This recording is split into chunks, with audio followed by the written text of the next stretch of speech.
Oh, was that good, Craig? So how are you, Deb? Very good, how are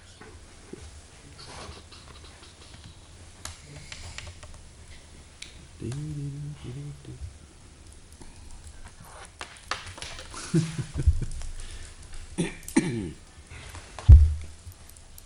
Just waiting for us to go live. Alright, well, it's recording at least. I don't know why it's not going live. All right. All right, welcome to the Town of Litchfield's Board of Selectmen's meeting for October 27th. We'll start the meeting with a pledge of allegiance. All rise. I pledge allegiance to the flag of the United States of America and to the republic for which it stands, one nation, under God, indivisible, with liberty and justice for all. The board is just coming out of a paperwork review. Next up is a review of items for consent. In tonight's consent folder, we have the minutes for October 6th. We have an accounts payable manifest for $12,823.42. We have payroll manifest for $48,916.26. We have the acceptance of Moose Hollow Road Extension and Maintenance Bond, and approval of the second issue of the tax warrant. Mr. Chairman, move to approve the consent agenda. Second? Motion made and seconded. Any discussion? Hearing none, all those in favor say aye. Aye. Opposed? Abstain? Motion carries 4-0-0. Okay. Next up is any other business? We did add two items to the agenda, which is the deposit of money receipts and election coverage for next week. Anything else anybody else want to talk about or add to? All right. So the agenda will stay as it is. First up is a Rec Commission member application for Jessica Bilbrick. Bilber, yep. If you want to come up forward here, Jessica. Her application is in the folder, is also in the portal as the recommendation from the Rec Commission. And Jessica, first, thank you for volunteering. Oh, you're welcome. This is our opportunity to ask any questions, or if we want to know anything about Jessica, or you want to tell us a little bit about yourself? I'm a stay-at-home mom right now for a 5-year-old and an 18-year-old, although he doesn't need me as much as a 5-year-old does. And I run the local play group in town, and I also do the Easter egg hunt. Looking to do some more, looking to improve the playgrounds for the kids. Mm-hmm. Okay. That's about it. Other than that, it's just kids all over the place. It's a good calling, though, don't Yeah. It's a hard one. Oh, yeah. Haven't raised 4 of my own, I know. Oh, okay. Yeah, you have me beat. I've been there. Anybody have any questions for Jessica? Will you be able to attend all the meetings of the Rec Commission? Yeah, I live 2 minutes down the street, and I have a built-in babysitter. I have the 18-year-old, so That's always nice, right? yeah, yeah. I don't think I could have made it through at my age without the 18-year-old around. Let me tell you. So yeah, I've tried to throughout the summer, and because I just finally finished school and in the summer, but their meetings are kind of here and there. Mm-hmm. So a lot of times I'll pop in and there's a note on the door saying they're not having one. So. Okay. And will you be able to? You're aware that these meetings would be televised? I am now. I didn't know that because Not this meeting per se, but the Rec Commission meetings? the rec commissions, well, the last time I went, which was before the summer, they were Just not doing ratings. happy about it. And from what I heard, they were really fighting it. So I honestly didn't think it was going to happen, but I happened to see one on Litchfield, New Hampshire main page. So, but I've only seen one, so I don't know if they're all televised, if they're taped. I don't know how. Well, it my works, intention but- in asking the question was just to make sure that you were aware of it. and Oh, I'm that not was the camera shy. intention. Yeah. No. Mr. Chairman? Yep, go ahead. Jessica, Yep. do you have any background in recreation, or just a general desire to My serve background, yeah, my background is basically kids. I used to live in Raymond, and I was, actively involved in the community in Raymond as well. And we moved from there to Litchfield, and then it was, full-time work, full-time this, full-time that. So I kind of backed off a little bit. And now that I have a little more free time, So no, not per se for rec. I mean, Not that we- that's a prerequisite. Yeah, no, it's. Just curious. Yeah, no, I've always planned, the parties for the neighborhood kids in Raymond. I would do a lot in Raymond and, the Halloween parties and this and that, but nothing, official, I guess you would say. Thank you. You're welcome. Any questions? Windows. I don't have any questions. I've heard about the play group, so I've heard Oh, have positive you? things, so yeah, Yeah, it's starting to get bigger, surprise. I've been doing it for 2 years. it's good though. And, well, there's a website on Facebook for Litchfield, New Hampshire moms who, I thought I'd advertised and covered all my bases for advertising, but, this is getting this town's getting younger and younger, so there's a lot more younger kids that are moving in, so now it's like, instead of going from like 5 to 10 kids, we have like 20, 30. Like, Oh, whoa. is this the playgroup at Talon Hall? Yep. At Talent Hall, yeah. Yep. Yeah, we're having our Halloween party tomorrow. That's what all the, the phones was. Are you having it at Town Hall?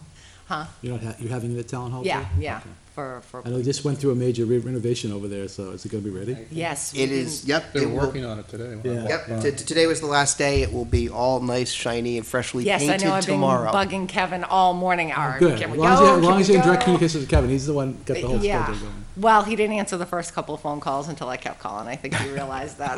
I'm not gonna st- Oh, yes, oh, yes. Persistence gets a lot of things Yes, the done. older I get, more persistent I get, and Now, more did- mouthy I Did you get. head, I know there was an event there Sunday with some kids. Did you head The that as trunk or well? treat, no, I helped her with it. She did it all on her own. She did a really good job doing it. She, brought it up to me. What do you think? Are you gonna do anything with playgroup? And I wanna do something for the kids under 4. So I said, I advertised for her and I tried to round up my moms, and there wasn't a big turnout, but I think that was more time, the time. So, we tried it out this year, see how it's gonna go, and hopefully next year it'll be bigger. We're gonna change the time, and hopefully she'll let me work with her, because she did an amazing job. Good. Much better than I did for my trunk. I mean, she had this whole thing decked out. I had like a little sign. I'm like, but, she's really good with it too. Steve, any questions for Jessica? Nope, I was at the rec meeting when, That's what I figured, so, Yes, he knows I'm mouthy. He hears me. that's okay, we're good with that too. Chairman, will the motion be announced? Yeah, sure. I'd like to move that the Litchfield Board of Selectmen appoint Jessica Philbrook to the Recreation Commission. Thank you. I'll second that. Motion's made and seconded. Further discussion? Hearing none, all those in favor say aye. Aye. Opposed? Abstained? Motion carries 5-0-0. Welcome aboard. Thank you. Thank you. Get Thank prepared to you, work even harder. Thank you. Hopefully. Just one Oh, last yes. thing. Yeah, You're gonna need to get sworn in, so. Okay. You need to, probably tomorrow, would it be there, Jason? Yes, if you all get it signed tonight, Yeah. then it'll Yeah, go over to the town clerk Yep. tomorrow, so. So the town clerk can swear you Yeah, in. so if you can come in time between now and the next meeting, but get, sooner the better. oh, sure, because the next meeting's tomorrow night. So, yes, Right, please yeah. do. So it's tomorrow, it is? Yep, just see the town clerk and she Town can take clerk, care of okay, it. and she'll have everything. Okay, Yep. great. Thank you very much. You're done with me? Yeah, we are. That was And if they quick. don't, just tell them to ask for Jason to find it, so. Jason, okay. You. That's right? me. That's right. That's me. I know you're right. Thank you very much. Thank you. Have a good Thanks, night. Jessica. Have a good night. Thanks, you too. And thank you again. You're welcome. All right. Get back to my spot here. Public hearing, next up is the public hearing for acceptance of unanticipated revenue. Jason, do you wanna walk us through what we're doing here? Sure. If you want to open the public hearing, Mm-hmm. then I will explain the process. Go right ahead. What I've provided is a list here of we have a variety of different unanticipated revenues that have come in through the year. And we've talked about some of these through the year. We've made some informal commitments for those. The way that we need to go through this process is we need to do a public notice, because these are all over, at the time, it was $5,000. The law has subsequently changed to $10,000. For all of these, you would accept the revenue and then choose to appropriate as needed or not needed. I'll walk through, I think you can probably do do these en masse. The Merrimack Valley Water District, we received $16,752. We received return of surplus from Health Trust for representing 2011 in the amount of $5,778.78. Tax deed property sale penalty in the amount of $35,869.95. We received a second return from Health Trust in the amount of $18,767.97.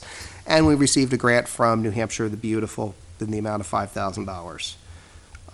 Those all combine for a total of $82,168.70. The appropriations as recommended, or at least informally committed, the Health Trust 2011, there is a share that we return to the employees and retirees because it represents their portion of the payment, $2,295.63. The second return of Health Trust, again, the employee retiree share, $7,269.19. Police cruiser replacement, $40,000. And the skid steer of $5,000, that was why we received the grant from New Hampshire the Beautiful, so we bring it in, we credit that back out. I would note that this leaves an unassigned balance of $27,603.88. So I guess I ask first if there are any questions about the sources, and then suggest that the board, questions about sources, questions about the appropriations as already defined, then if you have any public comment on those, and then you would need to accept and appropriate. And then I think it would be worthwhile to revisit what you wish to do with the unassigned balance. You'll notice I've made no recommendation at this point on that. There's nothing that's been committed informally or formally. Yeah, the approaches could be to just have it drop to fund balance, offset future year's taxes. You could also retain it until at or near year end, if something unexpected comes up that you wish to apply it for, and either apply it or drop it to fund balance at year end. There's no compelling need to act on that part tonight. So I think that's the other discussion point that you need to think about then. Okay. Any questions or comments about the recommendation so far? No? So I'll open for public input first. Anyone in the public want to discuss the matter? Come forward, state your name and address, and Yeah. I'm Joe Cabral, live at 7 Brickyard Drive. how you doing? Okay, I was here before about the parking thing. Okay, What was it? We're not on parking right now, this is for the, Unanticipated funds. So, Okay, go ahead. I'm so public sorry. input is we have that coming up next, so. yeah, go ahead, I'll Okay. just sit here. All right. I didn't hear you right, that's all. That's all right, no worries. All right, no other discussion then? I'll close public input. So you want a motion on the recommendations so far? I would suggest a motion to accept the source, a recommendation that includes the 4 specific appropriations. Okay. And So- then, yeah, Mr. Chairman, I'll make a motion that the Board of Selectmen hereby accepts the unanticipated revenue from the Merrimack Valley Water District in the sum of $16,752 from Health Trust, 2011 distribution of $5,778.78, from the tax deeded property sale of $35,869.95, from the Health Trust's second return of $18,767.97, from New Hampshire the Beautiful, $5,000, for a total sum of $82,168.70, as well as any accrued interest. Second. Okay, motion's been made and seconded on, any further discussion? Hearing none, all those in favor, say aye. Aye. Opposed? Abstain? Motion passes 500. Now on the appropriations.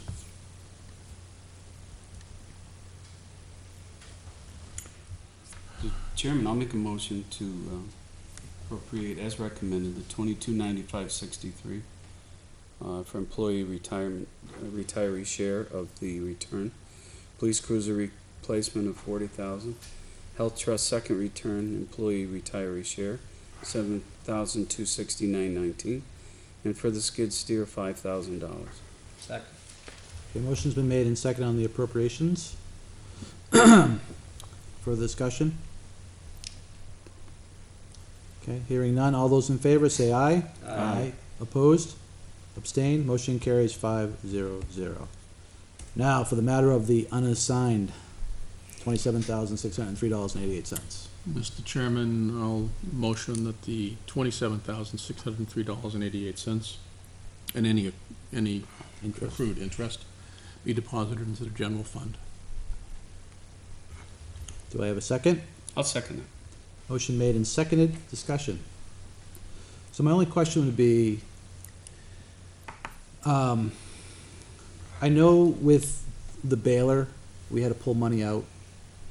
We're not gonna do that. No, We'll pull money out. We have that fund, we were talking about putting money out. I don't know where we're falling towards the end of the year. we so- paid for it out of, we paid for it out of the operating budget. And in fact, the projection now shows this coming out of it, coming net out. So our net out of pocket was like 3,000 for this year. Okay.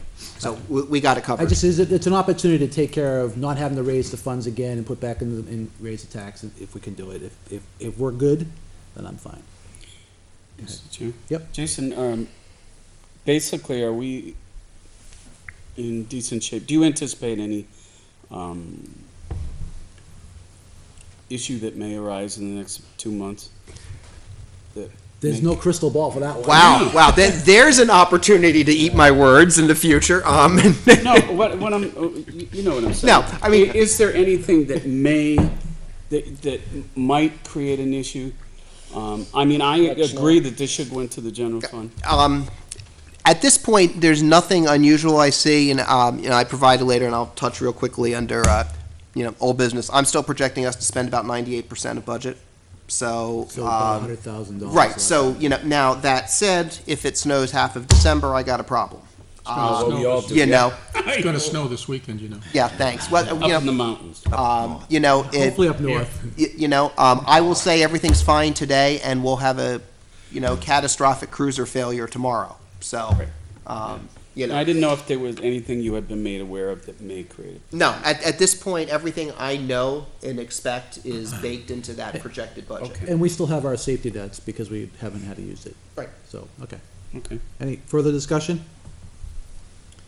All right, hearing none, all those in favor, say aye. Aye. Opposed? Abstained? Motion carries 5-0-0. All right, anything else in the anticipated revenue? Or is Nope. that it? Good. Okay, next up is, You wanna close the general, oh yeah. Didn't I already close it? No? I'll close public input. you close the input, yeah. Yeah, Close the hearing. I thought I did already, but Public hearing. public hearing, yes.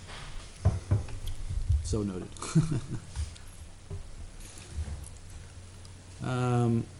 It's not 6:30 yet, so why don't we move into new business? No, there's anything else. All right. I gave you some background information on poll license amendments. We have this is in process and coming. You'll see this at one of our meetings in November.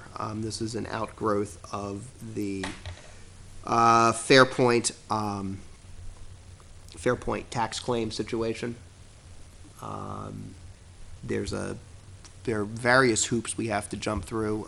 Jay Whitelaw at Mitchell Municipal has provided a range of directions for me. So I just wanted to give you a little background on it to know that it's coming. There's no action to be taken tonight, but we need to start sending notices out, and some of this involves, like sheriff's notices being served to PSNH and everyone else. So the upshot of all of this is a mechanical exercise that adds an obligation to our poll licenses for Fairpoint, clarifying that users like Fairpoint have an obligation for property taxes. So we're telling them they have an obligation. Which they have, They didn't have, now they have, but as this has wended its way through the courts and been challenged a bunch of different ways, they keep finding little bug dust pieces to adjust, so.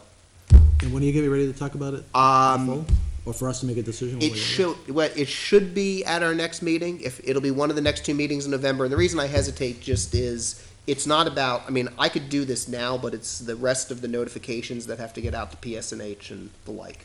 Okay. I just need to make sure I get the right timing on those. Does anybody have any questions for Jason regarding it? No? All right, next. Demonstration permit? Demonstration permit, and I apologize, this is a last-minute item that is not my normal course of action here. But what ended up happening is late last week, PD received a complaint on behalf of Fairpoints Union regarding their desire to conduct mobile pickets. I attached a letter from their union council below. We sent it along to our council, and the review from our council is that the nutshell version was he had some concerns about the timing in our current ordinance, feeling as if the time frame from request to issuance would be too long based on recent court activity. And so when we received that Friday afternoon, Chief O'Brien passed along to me that he would suspend enforcement of the parade demonstration permit as a Friday afternoon. We worked with Attorney Whitley today to put together some replacement language, and you will see in the notes here, you'll see Attorney Whitley's note from Friday explaining the background, suggesting a shorter time frame. You'll see the note we received from him this afternoon, basically saying that the waiting period be changed from 10 days to something much shorter, something like 72 hours, and then further having a shorter turnaround on 72 hours for spontaneous or an expedited permit process. He provided some language. If you look at the document that's embedded there at the very bottom, this is a modification of our existing policy, which the changes are pretty short and flagged here. It basically says the demonstration permits will be prohibited except without permission issued by the selectmen or their designee. Because I think then reducing the 10 business days to 3 days. There's a large paragraph that is the language straight from council, basically saying the expedited permit process is also available in the case of urgency due to spontaneous expression or fast-breaking events. This allows the town administrator, his designee, to grant a permit as soon as practicable, but in no event longer than 72 hours of the request, excluding weekends or holidays. In the event of an expedited request, the same application will apply. Purpose of expedited process is to allow individuals the legitimate right to exercise free speech rights without undue delay, as balanced by the town having sufficient time to assess the request so that adequate law enforcement is available and prepared to ensure the safety to the public as well as those utilizing the permit to express themselves. As soon as the town believes proper measures are in place to protect the public as well as those expressing under the permit, it shall issue the permit. So, I mean, the nutshell version here is shorter time frame, find somebody to designate, you all can't meet to do it, or unless you'd like to meet on a spontaneous, regular basis. So that's sort of what we're trying to get to here is, can you designate somebody to turn these around faster? It's it is rare that, usually we're approving 5Ks and. But it makes sense to have the chief of police do that. No, they're still in the process, so the chief, the road agent, right, and the fire chief are still right. involved. John, right, the process now is the chief, chief, fire chief, and road agent all provide their comment, and then it bubbles up to, in theory, the selectmen have looked at it as having the big picture across all those departments. Can you do that in 2 or 3 days? I'm sure you, maintaining those 3 departments. Yeah, I think the issue is we're not regularly here. Well, we're not here, weekly anyway. The only time we have an opportunity to sign anything. All right. So It's really the I designee. mean, I understand that, Yeah. you know, if they wanna have a, So the major change is adding a designee, which is either gonna be, the designee can be both the chair and or the TA, or just the TA, whatever the board's pleasure is. But it just has to be designated. Yeah. So what are you looking for a decision tonight on? We have to accept we have to accept the amendment policy the way it's written. Or if you want to wait further and we would suspend any, which would, I mean, this is where, this is kind of the thing, I hate bringing something to you at the 11th hour, but this is what sort of, it played out how it played out. And so, I think it's pretty black and white. Yeah, I don't see any issue. I mean, I understand the emergency part, that you and I talked about this, it made sense. And, right, for us to be able to meet that 3-day guideline, we have to do a designee kind of model. But understand that the real checks and balances with our two chiefs and our road agent, we're taking their recommendation. If they say no, it ain't gonna get signed, right? I mean, at that Yeah. point, whether it's myself or even this board probably wouldn't even sign it. We'd ask why, but I mean.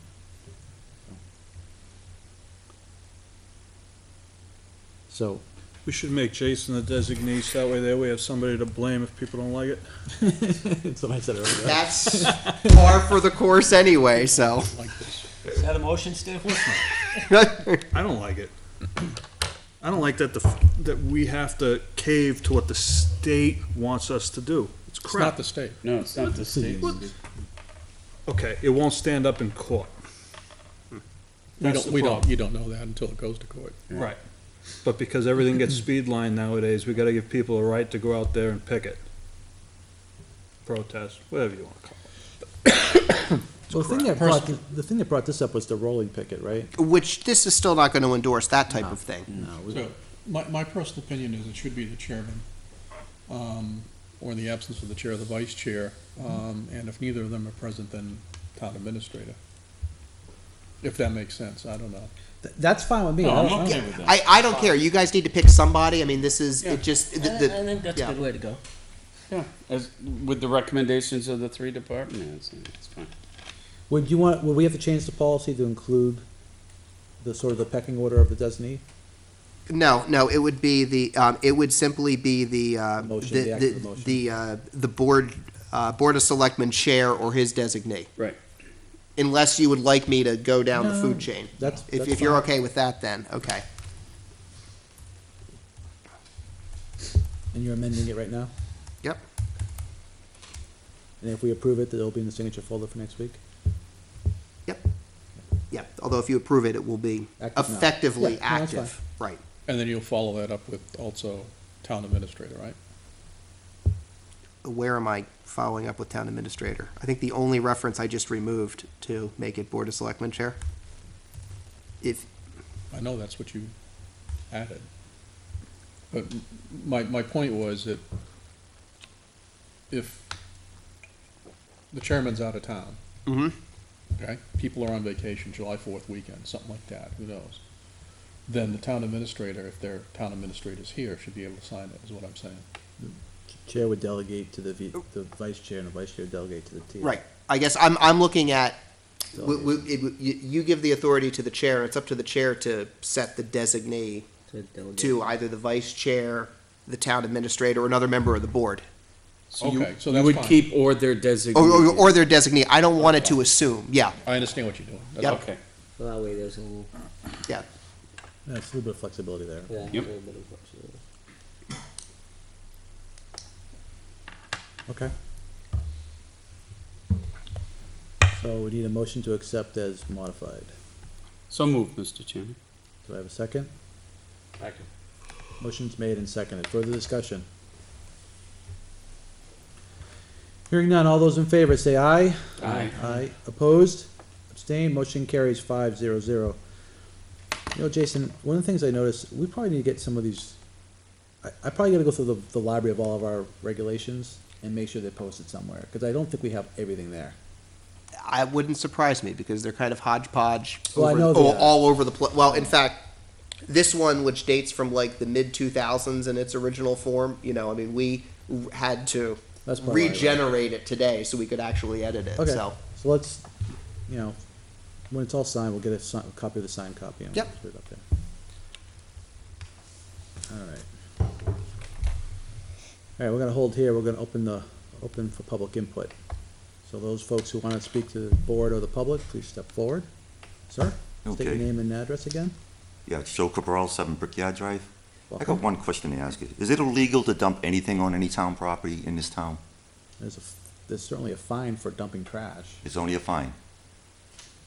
It depends what's being dumped, Yeah. where, and Could be that, anything. you asked a very broad question. Yeah, it could be so- anything. It'd be, say if I went down and dumped grass clippings right out here, is that illegal?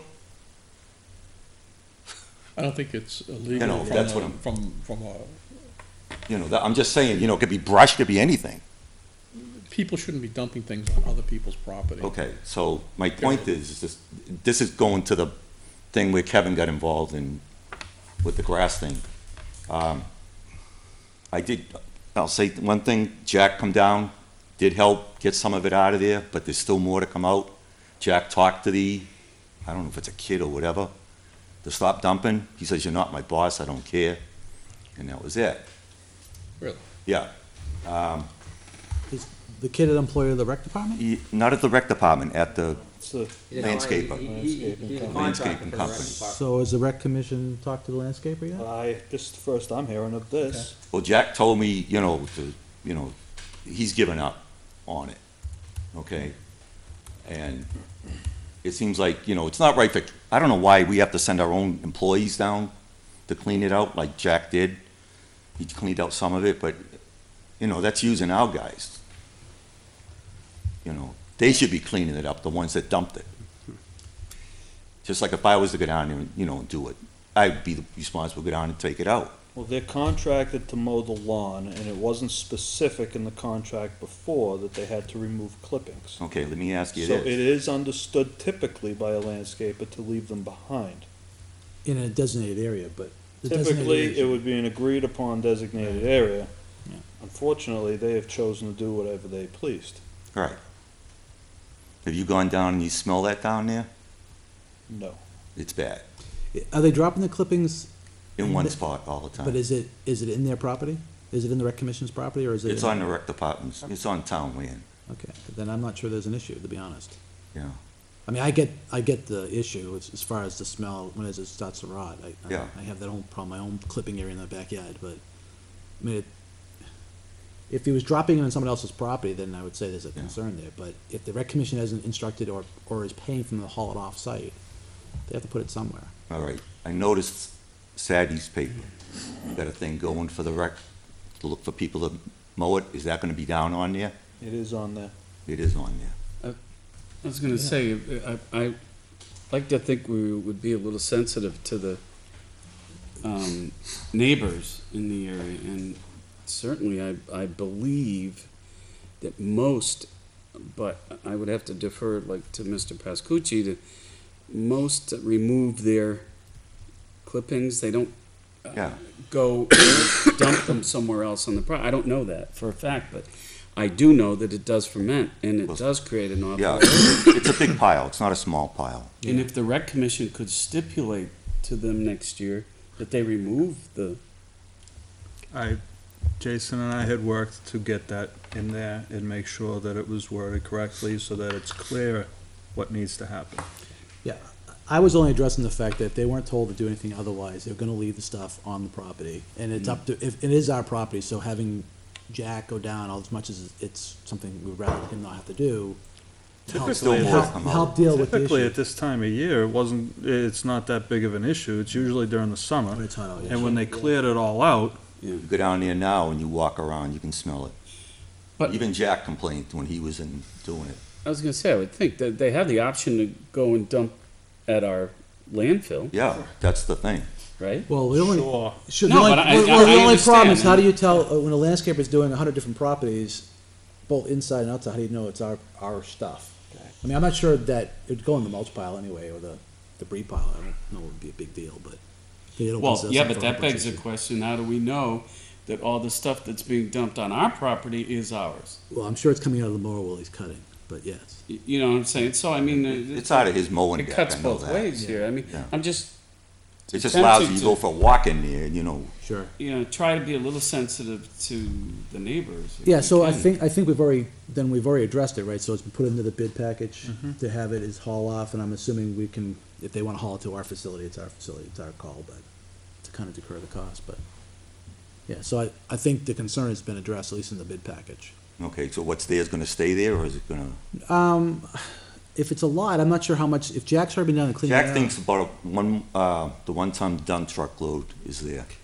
Really? Oh, yeah, it's a big pile. And he already moved a lot with the front end loader. Is it, I mean, is Okay. it wrong to ask Jack to go back down and try cleaning it up some more, or? I guess I was gonna say, Here can, again. where he already removed it, does he have access to get down there to remove what's down there? Jack? Yeah, Oh, yeah. yeah, okay. Without ripping the field up? Yeah, he can get at it, you know, it's just that he's saying, why should I be involved when, you know, it's the landscaper dumping it? It's like I'm getting the, I Yeah. agree, I agree. Yeah, I think that's our oversight for not having the landscape haul it off and not giving any instructions. because he like that. stopped them from doing it over at the field by the, where he is. They won't dump it there, they'll go in and bring it into the dump, Yeah, that's Where? what we should do. huh? Where? The sawmill. Over at the new field. They don't bag at Sawmill. They take it out of there. No, they don't. Jack stopped them. They don't bag at Sawmill. Where's it being dumped? Right back on the ground. So they're just clipping it right in, Yeah. grinding it in, yeah, mulching it in. 'Cause It's Jack too gave big of me an the- area. They don't wanna deal with it. Yeah, 'cause Jack gave me the impression he doesn't dump it out there. Well, he may have talked to them, but they may have never done it Yeah. too, so. But I don't see any reason, you know, I understand Jack may not want to, but, I won't say that. I think Jack would. I would just ask Jack if he can do it again, clean it up, to help with the issue with the neighborhood. And see if that's okay, and let's just make sure whatever we do next is that it gets hauled off. I mean, I don't see it's unreasonable to go down. I mean, it was good for him to come down the first time, you know, I thought, but Yeah. geez, it's like, Well, again, it's our property, and if it's causing a nuisance in the neighborhood, we should take care of it. And Yeah. if, you know, Jack can't do it, then we have to get the landscaper to come in and do it. That's my take on it. But it sounds like we've got it resolved as far as what we're Okay. trying to do next year. the other thing, I sent Steve a email. I talked to the chief about this too. There's parking starting to get tough again on the corners. Not the whole street, Yeah. the corners. What is being, this is Brickyard, right? So, Yeah. What's being done down there? Isn't most of the soccer moved up to sawmill? Yeah, it's soccer. I know it's usually soccer, but is it, I thought a lot of the traffic was moved to sawmill. It is. The only time that they're down there, the issue you're seeing is probably during the day. For the middle school getting out of practice and the parents are parking there. Because what That's happens on is, the weekends too. because, well, there's really no games over there. There's been, this past weekend, you do get some over there on the weekend. There's maybe one, but they will park on that corner. So they're not adhering to the signs. No, none of I was them gonna are. say, that's So all. do you They call were the marked police up, yeah. department? Why am I gonna keep calling the police? I'm not the only one, okay? The thing is, you call them, and I talk to the chief says we're just gonna give them a warning. So these people don't care. The signs mean nothing to them. And it's gonna take one kid to get hit because of where they park. If you come down that street and let them park there, you can't see any of those kids on that other street. And it makes it hard for somebody at the stop sign coming down the Colma to the stop sign. If you got cars parked right on that corner, how can you see anything coming either way? You have to keep edging out. Right. And that's what I Up did. until this year, I was down at that field twice a week and on weekends, and I never saw the issue on the corners unless it was somebody picking up, Okay. which was stopping, waiting for their kid to walk across the street, get in the car and leave. Oh, that's nothing. That I ain't worried about. It's when they do park on that corner. Now, I approached one that was parked on the corner and said, you parked illegally, you shouldn't be parked there. Go on and mind your own business. Well, I turn around, in the back window, he's a fireman. Now, I don't know if he's in this town or not, but if you talk safety, don't be parking where you shouldn't be parked. I know they're marked as no parking. And Yeah. if there's a fine associated with no parking, right? Yeah. So I can understand why they'd give a person a warning the first time, but if they're Okay. multiple times there, they would definitely. The other thing I mentioned to Steve in the note is that when the people sign up, okay, why can't you give them a thing saying we're not to park down there? Right away, Steve puts it back to me saying, well, we should go by the assigned thing of people calling in. I even mentioned this to the chief about this. He thought this was a good idea, that when they sign up, they see a thing, like you hand them a thing that shows no parking when they sign up. Now, you're gonna have to do this every year, because it's every year or every 2 years, you get a new group that come in there. Right. I thought the soccer league had done that one. I think when you put up street signs, it should tell you No, what to do. I agree, but I also know when, during the height of all the issues over there with parking, I thought the soccer league had a communications to all the parents saying. Yeah, we can communicate with everyone that lives in this town, but we can't do anything about the people that come from another town. Well, that's right, true. We're not gonna send out a broadcast every team that they're gonna play Well, against. the bottom line on it is, if we have people parking illegally, then they ought to be either ticketed or have a written warning put on their vehicle. And if they continue to park there, at some point, the chief has to issue tickets, or else take no parking signs down, Yeah, period. you may as well take the signs down, because they're not doing any good. You know, if he's only warning people, I'd be putting stuff on people's cars, personally, if it was me. I And do. I'm talking as a police officer, I don't mean you, I'm talking as a police officer. A written warning right on the vehicle, you're parked illegally. If we see it again, you will be ticketed. It happens. You're gonna have these people that just think they're better than everybody else. Happens down at Sawmill. Then I There were give 'em people a- I'd parking give in 'em the a ticket. It circle. wouldn't- Oh, I know. I'd give them a ticket and I wouldn't even worry about it. They say, oh, there's no sign over here. There's no parking signs over there. There's no parking, there's a sign that says no parking beyond this point, Right. and they still go beyond the point. I get it. Well, could we ask the chief? Well, we certainly, I mean, we should just communicate back to the chief that, Yeah, I mean, let's be Let's talk careful to- not to jump to conclusions No, and I tell the know. police how to I do know. their work. Traditionally, you're going to give a warning. Right. And then if that same person continues to not follow the direction, you will give a ticket. right. And that's my that is belief, that's probably what's normal really protocol happening. that's happening. Wouldn't it be So- wise for the chief, they know what the schedule is of the field down there. No, they don't. Well, they don't? The chief doesn't know. the No, police- no, not the chief. I mean, the rec department knows what's going in, what's coming out, okay? Why couldn't they give him the schedule and he can just have a cruiser at leisure come through? I'll make certain that he gets what You the know, I schedule mean, that is. would- for the Instead of rest you the guys year. having to say it to, Just realize that during the weekend and any time. Oh, I know, 'cause you I know, called. Resources are tight, Yeah. there's, a couple cruisers running around town, but they're engaged. I know the last couple weekends, they've been busy, so. yeah, because I know when I've called and they never come, they come later on. Well, you know, Right, they gotta deal with the priority issues right, first. that's and the in problem. line. Yeah, I mean, if the chief, my assumption is, and I'm gonna stay, is the chief and the department are going by them, they are doing the right things as far as Yeah, you know, warnings and so on.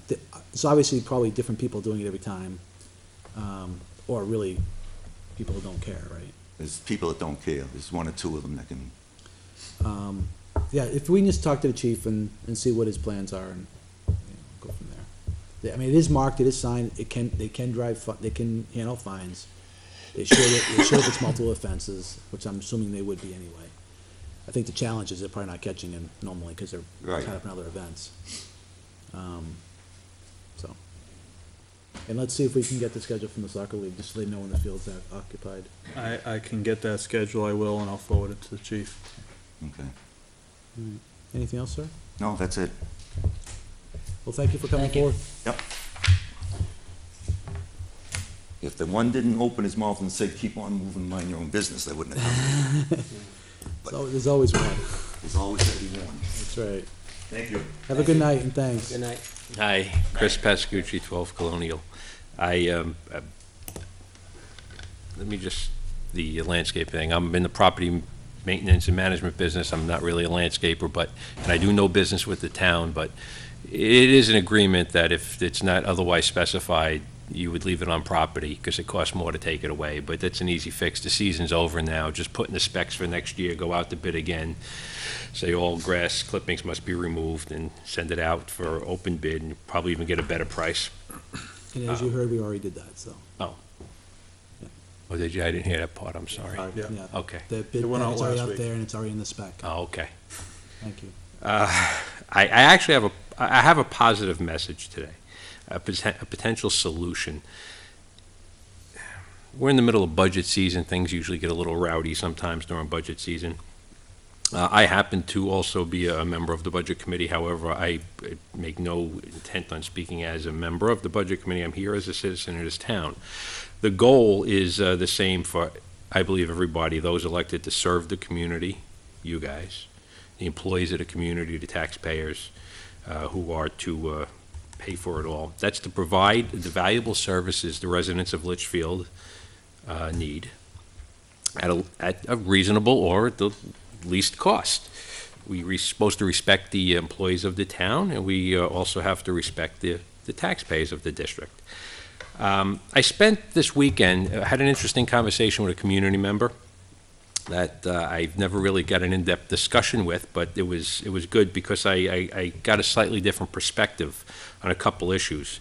One of them is about process. I believe there's no available process or mechanism in our community to hear, discuss, or debate differing opinions. Unfortunately, because of that lack of adequate process or venue, conversations sometimes or many times degrade to personality, which it shouldn't, and it's probably very rarely or if ever intended to, but it usually gets there. To explain, if a community member disagrees with something that, let's say, this board is proposing or attempting to advance, the options are somewhat limited. One can speak during public input like I am now, but this is not a conversation, and I'm really limited to only 5 minutes. One can speak at deliberative, but if you go slightly off topic or you're trying to make a point, the moderator will pull you right back in. Even if you are making headway in a discussion or debate, ultimately somebody stands up and calls the question and ends it right there.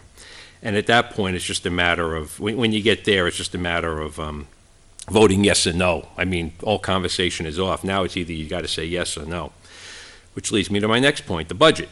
The past 2 years, this board submitted a budget to the Budget Committee, which Budget Committee cut some money out of it. And I'm not complaining about, it's not a complaint about the money in the budget or what, I'm just stating a fact. And it was turned over to the voters, and for the 2 years, the voters said no to the proposed budget.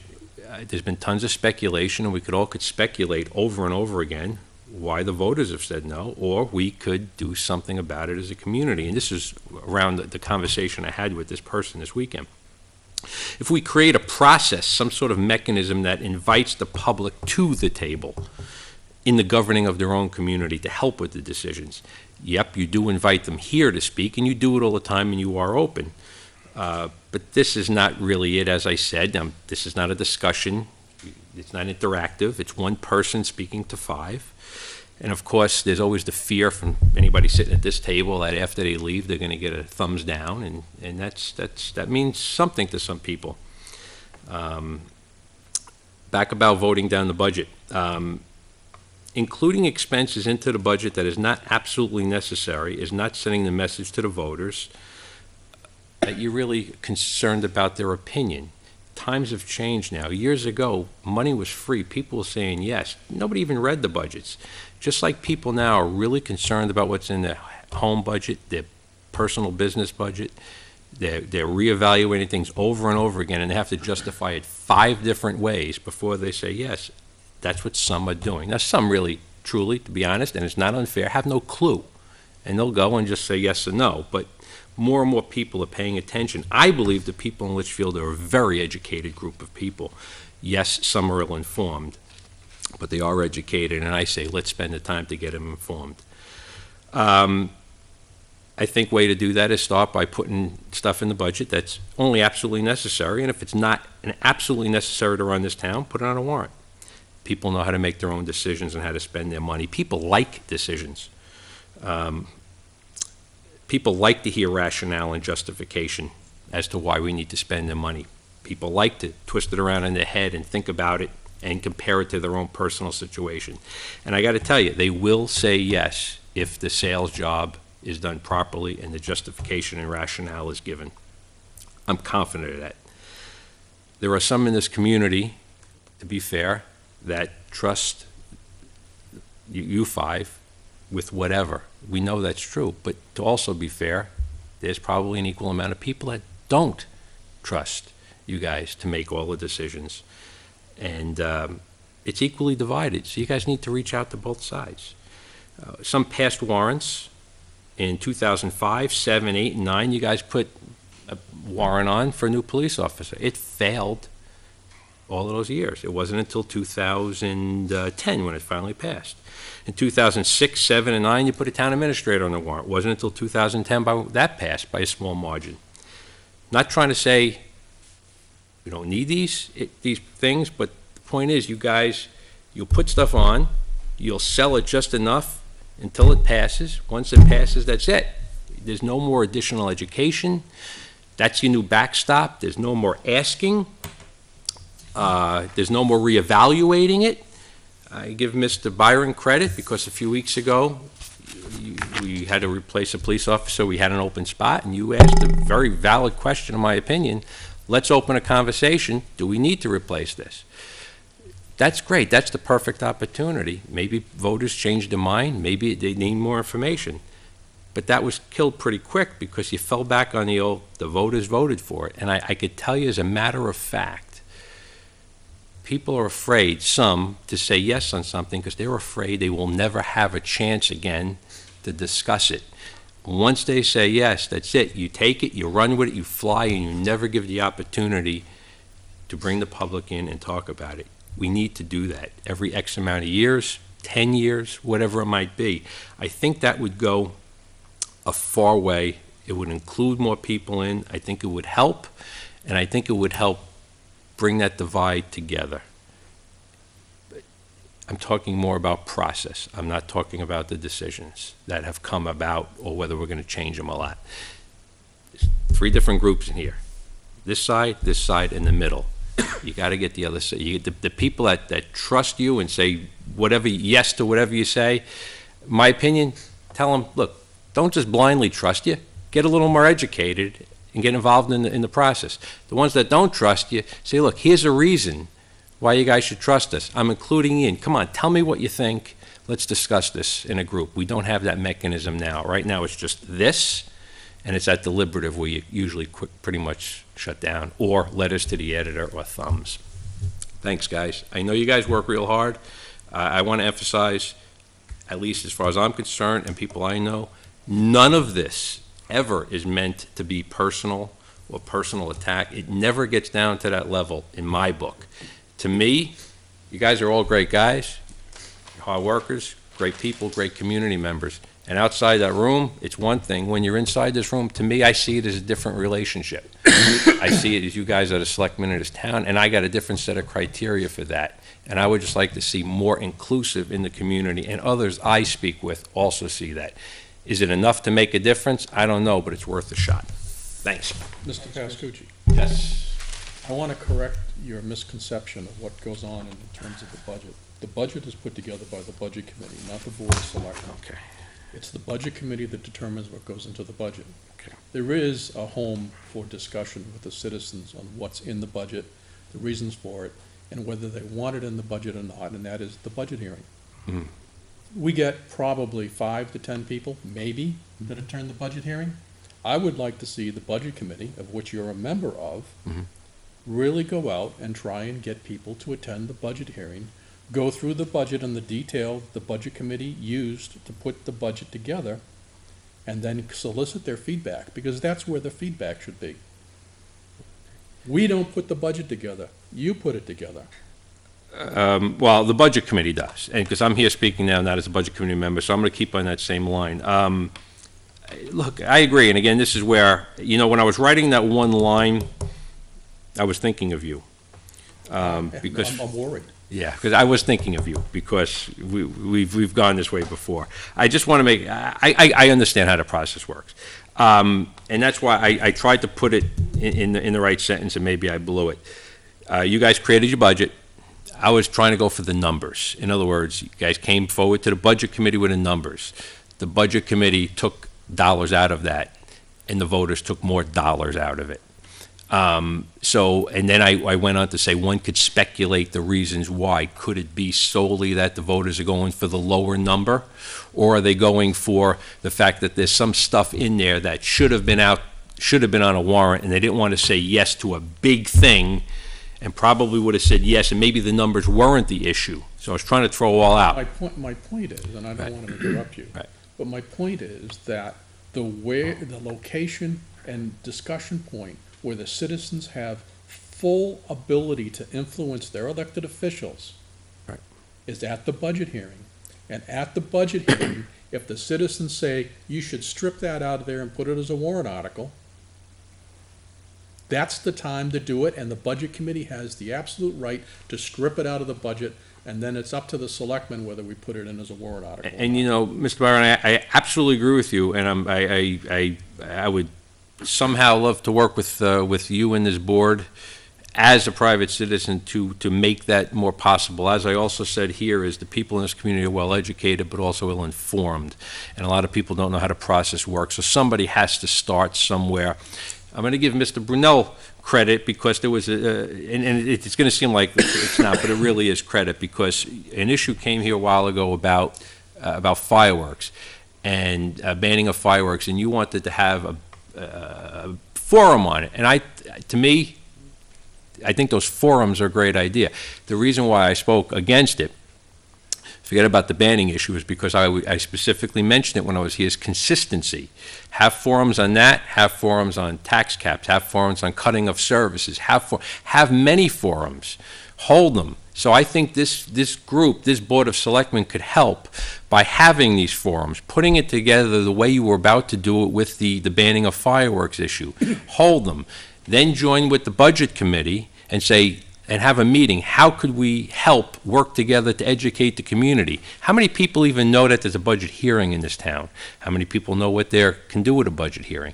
Let's even do it before it gets to the budget hearing. Let's do it. There was a forum in here about, with the planning board or something, many months ago, about the direction of the town, and that was great. 40, 50 people showed up. They're informal. It's not official, but it gets differing opinions out in a comfortable atmosphere where people aren't afraid of getting thumbs down. As I could tell you, there have been people that came here in the past and people that are afraid to come here because they're afraid of the thumbs or other type of retaliation. So enough of accusations, or you're responsible, we're responsible, making it personal.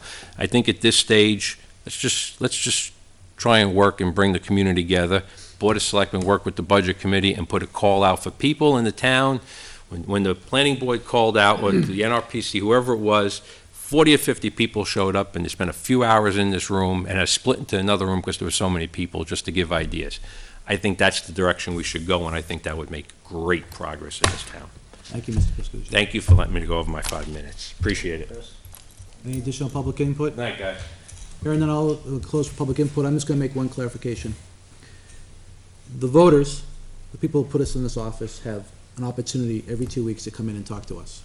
In addition, the folks that did vote for us individually have the ability to get out to us. We all have public email addresses, our phone numbers are published, and if they're concerned about public outcry for something they say, or thumbs up, thumbs down, I haven't seen one in a long time, well, before my time as a board member. You know, there is the phone call, and there are folks that support us individually, that you can get the straight scoop from us, but there is an opportunity at least twice a month for folks to come in. You know, it can be a two-way conversation when it's constructive and it's learnings to be done, and it has been a two-way conversations in the past, and it is just now, it was a two-way conversation. So to say that it's not a two-way conversation is sort of not correct. I would just encourage folks, you know, I hear from Mr. Pascucci, he's got tons of people he's talking to, they're afraid to come. I encourage them to come. The Budget Committee has their responsibilities, we have ours. We have plenty of time during our budget process, when we talk about the items in our budget as we're presenting, they can come in and help influence us and make sure that we're doing the right thing. That's their right time to come in and tell the board that they don't want this service, they want to remove this service. We talk about it openly and freely. We publish an agenda that has all the items we're going to cover. It's not a secret what we're talking about. And I would encourage folks who talk to Mr. Pascucci to come here and talk to us. Folks who are in support of us, come here and tell us we're doing the right thing, or tell us we're doing the wrong thing. We talk to folks across town and we hear, you know, positives and negatives, and a lot of times the negatives and positives, when we explain what we're doing, they go, okay, I get it. I don't agree with it, but I get it, and you know what, I support it because it is the right thing to do. Or no, I don't support it. And we all change our opinions based on what we hear. So, again, for the folks watching, come join the process. Come out, talk to us, catch us. If you don't want to come to the meetings because of whatever, send us an email, drop us a phone call. I'll even meet you at the local bar, and I'll buy the beer. Point being is, I'm sending an anytime. Dear John, I'm in. Yeah, I mean, I agree. I mean, anything will help get people to talk to us. I'm okay with it. I agree. I agree with Mr. Byron. I agree with your comments, and certainly your comments are well placed. But the thing is, I hear from my constituents all the time. And like I said before, and I was not being facetious, they don't want to come here because they don't want to be on TV. One of them told me outright, I elect you to do what I want you to do, and I will call you and tell you this is what I want. I hear from them all the time. They don't want to come and sit in front of a TV. So for as many people as you hear from, I'm sure we hear from as many. Absolutely. And, I agree. and we take it as, we're doing this day in and day out. We are having forums with our people day in and day out. Email, telephone, person-to-person contact. It's not like when we leave here, we are not in contact with them. We are. Point well taken, but we do. And my colleagues here made very good points tonight. Each board has their responsibilities. I take mine seriously. Everybody at this table do. And I think we're doing fine. And we hear from the people that want to speak with us. And I'm satisfied that when someone wants me to know something, boy, they're not afraid to call or bag me right at the transfer station. All right. Thank you. Thanks, Chris. All right, moving back onto the regular agenda. Old business, 2015 budget review, revenues. Revenues. Yeah, I think we I think we, discussed at the last meeting that we never really kind of talked about revenues other than kind of fleetingly, and so I think the request was that we come back and actually look at revenues a little bit. So you see a couple columns on this revenue sheet, have what was proposed in 2014, and what was reported on the MS4, which is my revised revenues that goes in September to DRA, and that's the number we'll be using hopefully to set the tax rate this week. I know the feeling. Hopefully, we're in the list any day now. It's coming. Practically, what ended up happening this year in terms of our revenues based on from when we sat here last year to the reality we had this year, a couple things happened. Interest and penalties on delinquent taxes went down. Vehicle registrations went up, and both of those were pretty significant jumps. Now, those are two data points that show that in some segments of this community, some households are doing better because we're seeing new cars, we're seeing new registrations, and we're seeing fewer delinquent taxes. So good news for us. And good news for the community, but you're losing the delinquent tax revenue that you've seen for years. But it means the community's healthier. This is happening statewide. Yeah. The town clerks are finding, they are coming up and they're saying, geez, things must be getting better. We're 35,000 ahead of last year. Yeah, what we're seeing for revenues and vehicles is, it's been a long time since these have been on the upswing. So we're seeing those, and that has helped us this year, and I've projected a small increase next year for vehicle permits and a continual decrease in interest and penalties. The other major area where we had a change this year is income from departments, for if you look at projected to where we were in September, and that was the process we made earlier this year to defer some of the sale of recycled material, and we're covering some of the disposal costs there for electronics, wood recycling, and the like. So we made that change earlier. I'm carrying roughly the same numbers forward on that this year. So the end result on all of this is, at the moment, based on what I know, I'm basically showing our revenues flat with what we're setting the tax rate at. So, there's about a $50 difference between the two. And all of those are a slight increase over last year. So the issue is, while we are seeing gains, some of the other accounting changes we made this year sort of offset that number. okay. Do we need to accept the revenues? Ultimately, yes, you do, because I need to pass these on to the budget committee, and these get reported on the MS7 as well. I think, based on what Jason's projecting, it looks like it makes sense to me. As best as you can, trying to take a shot at what the economy's gonna do and everything else. So I'll make a motion, Mr. Chairman, that the budget,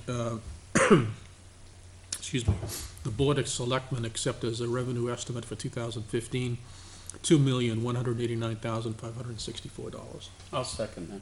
Motion made and seconded. Discussion?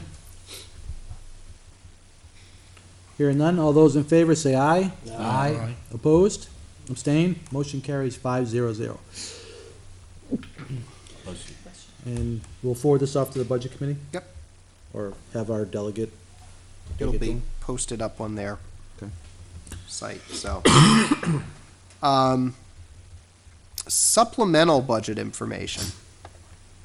Supplemental. Previously, when we received updated information regarding budget items, we'd log them and make a change in December. Given my understanding of how the Budget Committee wants to operate this year, I'm not sure how we're gonna handle these. I have noted the actual numbers on budget worksheets. These are changes that are coming in after you guys have approved things. Because we get real data in from third parties. Did I not hear him say they don't want to take any changes from us? No, let's make sure we understand. The Budget Committee does not want to take changes to the budget based upon what we had done in the past, or similar to the method we used in the past, which was if the Budget Committee had approved the budget, for example, and we had savings in there, we could offset some of the next year's spend by applying the money that we underspent in the prior year to the future year. Okay. So the bottom line on it is, from my perspective, we take any monies that's not spent, put them into the general fund, and then come September of 2015, or whenever we have to do tax Offset rate setting taxes. time, we use whatever we want from the general fund to offset taxes and apply it to the, But doesn't, my only concern about that is when we state the tax impact, it doesn't represent what we're gonna commit, right, in the future year? From fund balance? Yeah, Um, because it's a crystal ball, right? I mean, we know we put, say, $50,000 fell down the general fund. All right, $50,000, but Well, the same thing happens if you, say you get money turned back from the school. Yep. Which we're having a problem this year. Our school department turned back almost 300,000, which is gonna have a big impact on our budget. And their budget is another 180,000 less than that for next year. Yeah. So the tax impact that we put on our warrants is gonna be, it's Right. skewed, it's not correct, and I'm Yeah. trying to have this conversation with see, someone. honestly, because I always thought, it was better to do offset, it was better to take it and do the encumbrance and take into this year what we had left, because then it was a direct, it was a zero out of the line that we would have to raise Yeah. taxes for, versus having to raise it and offset it in the second setting. It just, it feels like my taxes are gonna still go up, even though we know we have the money to take it down. I just, Well, your And that's the taxes, problem. well, your taxes won't really go up because if we're using it in the coming year, we're going to use it to buy down next year's tax rate before it happens. when we post on the ballot this year, It it's will gonna- sh- it will it'll show feel the- higher. It'll increase. Right. It will feel and look this- higher. This is the problem, I that think the it's person, wrong. when they go in to vote, doesn't know that this impact is not affecting I can them. only say that this is what the, I know, and this is why it I bothers know. me, because I've always thought it was better to use our unspent balance, our unspent appropriations to take the tax rate down to things we know we had to do and have to have. take stuff off the future budget. Right, so that Right. it's already down, and if we can still lower it even lower, awesome. And we've done a very good job the last couple of years doing that, but it still says when it goes to the voters, it's gonna be up. That's exactly right. Well, I mean, what you've identified, and this is the real challenge of, we talk about it as sort of like, well, an absolute number of, hey, if everything's approved, this is what you see the tax rate's gonna be. There are so many moving targets on that first number and that operating budget number that it's hard to understand and read that number. Your separate warrant articles, they are what they are. And you can say, hey, this is 5 cents, Right, this is right, 10 right. cents, but that operating budget number is so fluid because that's the bucket for everything. And then remember, it's not only your spending, your revenue, your fund balance, it's also your elderly exemptions, your veterans exemptions. As those go up, those go down, there's a tax cost to those too. And so all of See, that. even, like we say, the warrant articles, you're right to a point, but in the big picture, in the end, even the warrant articles, when you put tax impact, that may not be true. Because when you factor in your surplus You're offset. and, or any other articles that may not get approved, that is not the impact. And yet it says it on there. So now come March 12th or whenever they go in behind the curtain, they think their taxes are going up 6 cents. Yeah. And they're not. They are absolutely not. It is, I struggle with that. It is. That's why I always thought it was still a better idea to take what we were able to reserve or, Yeah. save this year and put it towards next year without impacting the tax base, but So, if the budget committee wants it, that's the budget committee wants it. that said, I mean, I will pass these along, and I guess part of this too is to provide some direction to your representative as well, because these are numbers that officially the Board of Selectmen hasn't approved in their recommended budget, but then traditionally that has meant that if, that the board's rep on the budget committee will support the board's last vote. Would, Well, we used to open up the budget, change the changes, and they would go. Right, forward or with you'd punt them to your master review and update. So there's a little bit of process you gotta figure out here. would it be advisable to take a vote to accept the supplemental budget and ask our rep to at least present it to the budget committee? I Do you think think they'll do what- anything with it, Frank?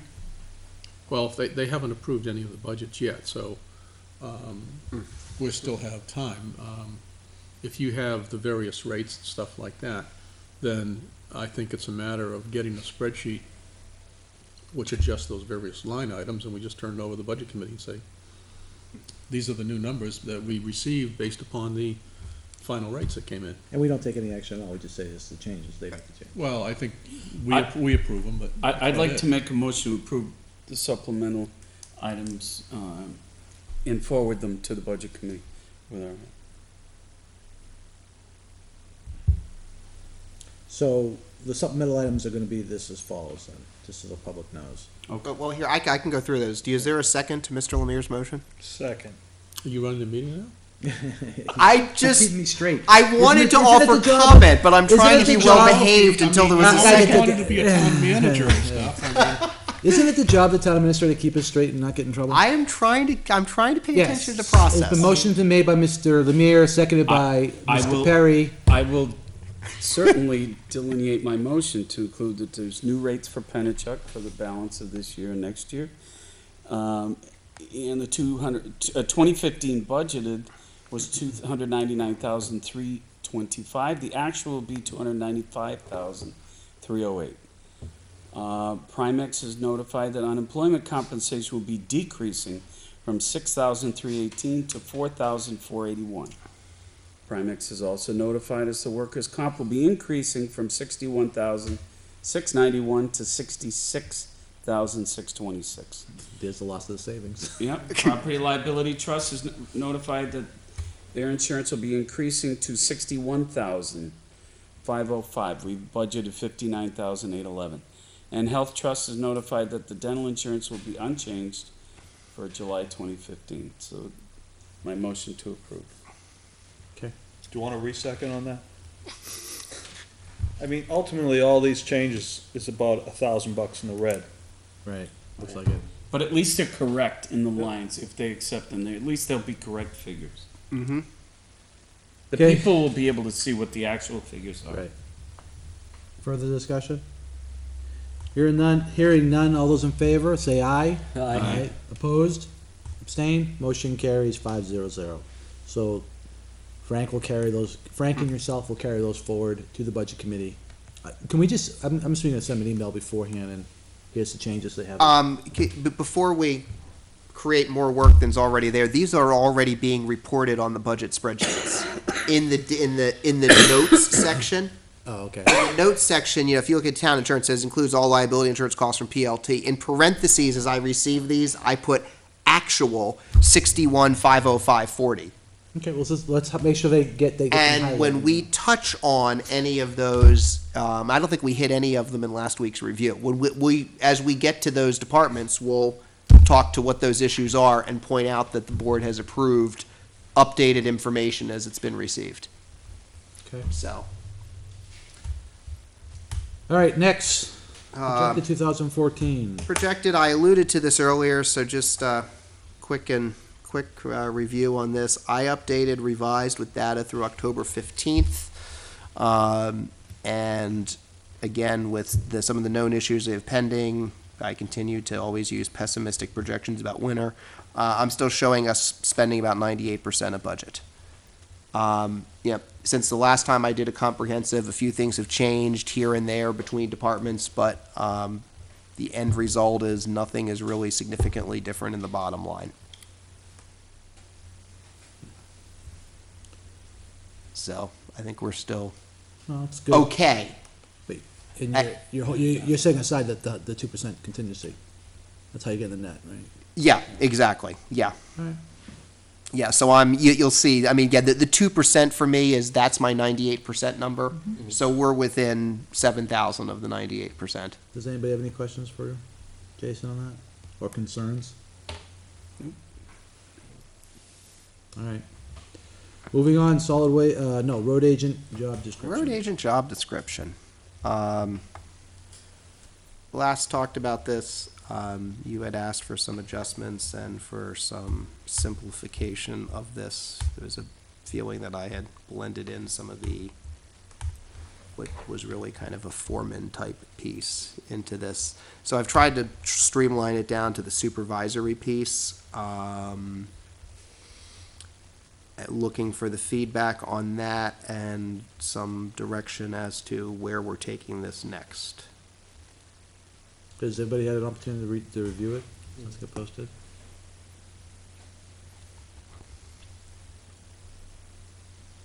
Anybody have comments or corrections or like to see modifications? I think everything's in there that it's pretty comprehensive.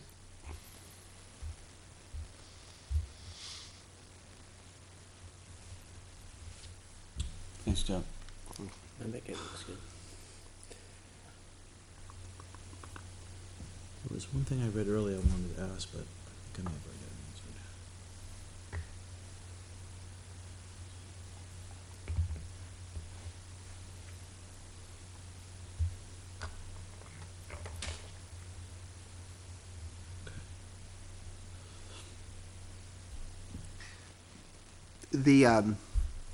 Do we need to approve this?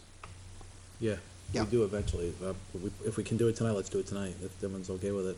Is there anything in here about having to maintain, work within budgeted constraints? Annual budget work plan approved by the That budget isn't in committee. It any says, other job description. it says okay. prepare annual department budget and work plan for approval by the request budget. Administrative approved budget. So he's stated he administers the approved budget, so oversees orders and supplies, duties, administrative. Yeah, I think that bullet covers that question. Prepare short and long-term range policies and procedures for. Yeah, it has the it does have administers approved budget. Is that sufficient, or do you feel that there's more needed there? I just want to make. Yep. I also want to make sure that there's something in there, mostly I was really alluding to project management, maintaining projects within budget, or tracking projects to budgeted, allocated budget. Mm-hmm. Yeah, I mean, it says that he oversees construction, maintenance, repair of all road, all projects in the town. And that line would assume he applies to the budget, or manages to that budget.